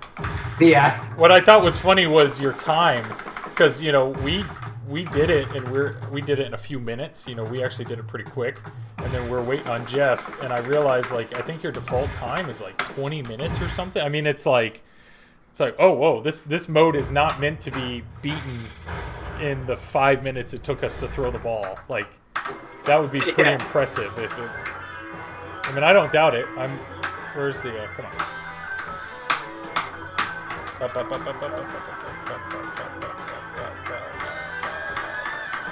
There's a lot on here. There it is. 4 minutes and 38 seconds, but like default is 25 minutes. So yeah. Mm-hmm. Well, I just wanted to make sure if somebody beats it that they're probably going to get on the high score. If you don't get on the high score and you beat it, I would be impressed, because that means I think there's only like 45 minutes of music, so you like use almost the whole.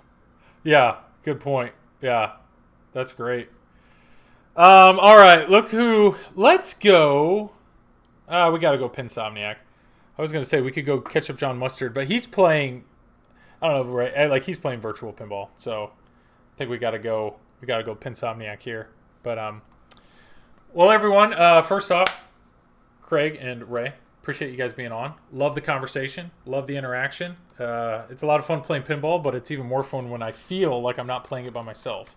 It's a lot of fun. But yeah, man. That was awesome. Yeah, thanks, Joel. And then always fun to be here and interact. And thanks for the chat. Thanks, Ray, for coming on too. That was a lot of fun. Yeah. Yeah. See ya. For sure. See you, Ray. Enjoy your day. Yeah. See you later, buddy. And then everybody, whoa, we just got to follow. Merc Dirty. I love the name. Everybody watching, thanks for watching. I'm Joel. This is Just Another Pinball Stream. I stream every Wednesday from 10 to midnight, and then I stream every other Thursday on the Flippin' Out channel from 10 to midnight, but here we are, it's 1 o'clock. So sometimes they go a lot later. Yeah, I have Just Another Pinball Podcast. We had a new episode today. Steven, appreciate you, buddy. Thanks for being here. And yeah. And thanks to Jordan for the awesome moderating. Yeah, Jordan is killing it. Bill from Memphis, thanks for being here. Fliptronic, yeah, Jordan, obviously. I recorded a podcast with Jordan and Becca. That was released today, Just Another Pinball Podcast. That's on the TPN network. And if there's anything I can do for you, feel free to email me at justanotherpinball@gmail.com. Otherwise, we are going to go ahead and raid the Pinsomniac. Have a great time. I did not type that right, clearly, because that's not how that goes. The Pinsomniac. So have a good time with him. Otherwise, I will see you guys all next week. Thanks, Joel. Absolutely. Thanks a bunch, Craig. Good talking to you, Yeah. man. Chat to you, All man. right. See, Ciao. wait 1 second, man. Raid. See you guys. Boom. Ciao. Yeah, thanks a bunch, Craig. You got to go get your bowl of cereal, or you already had your bowl of cereal, right?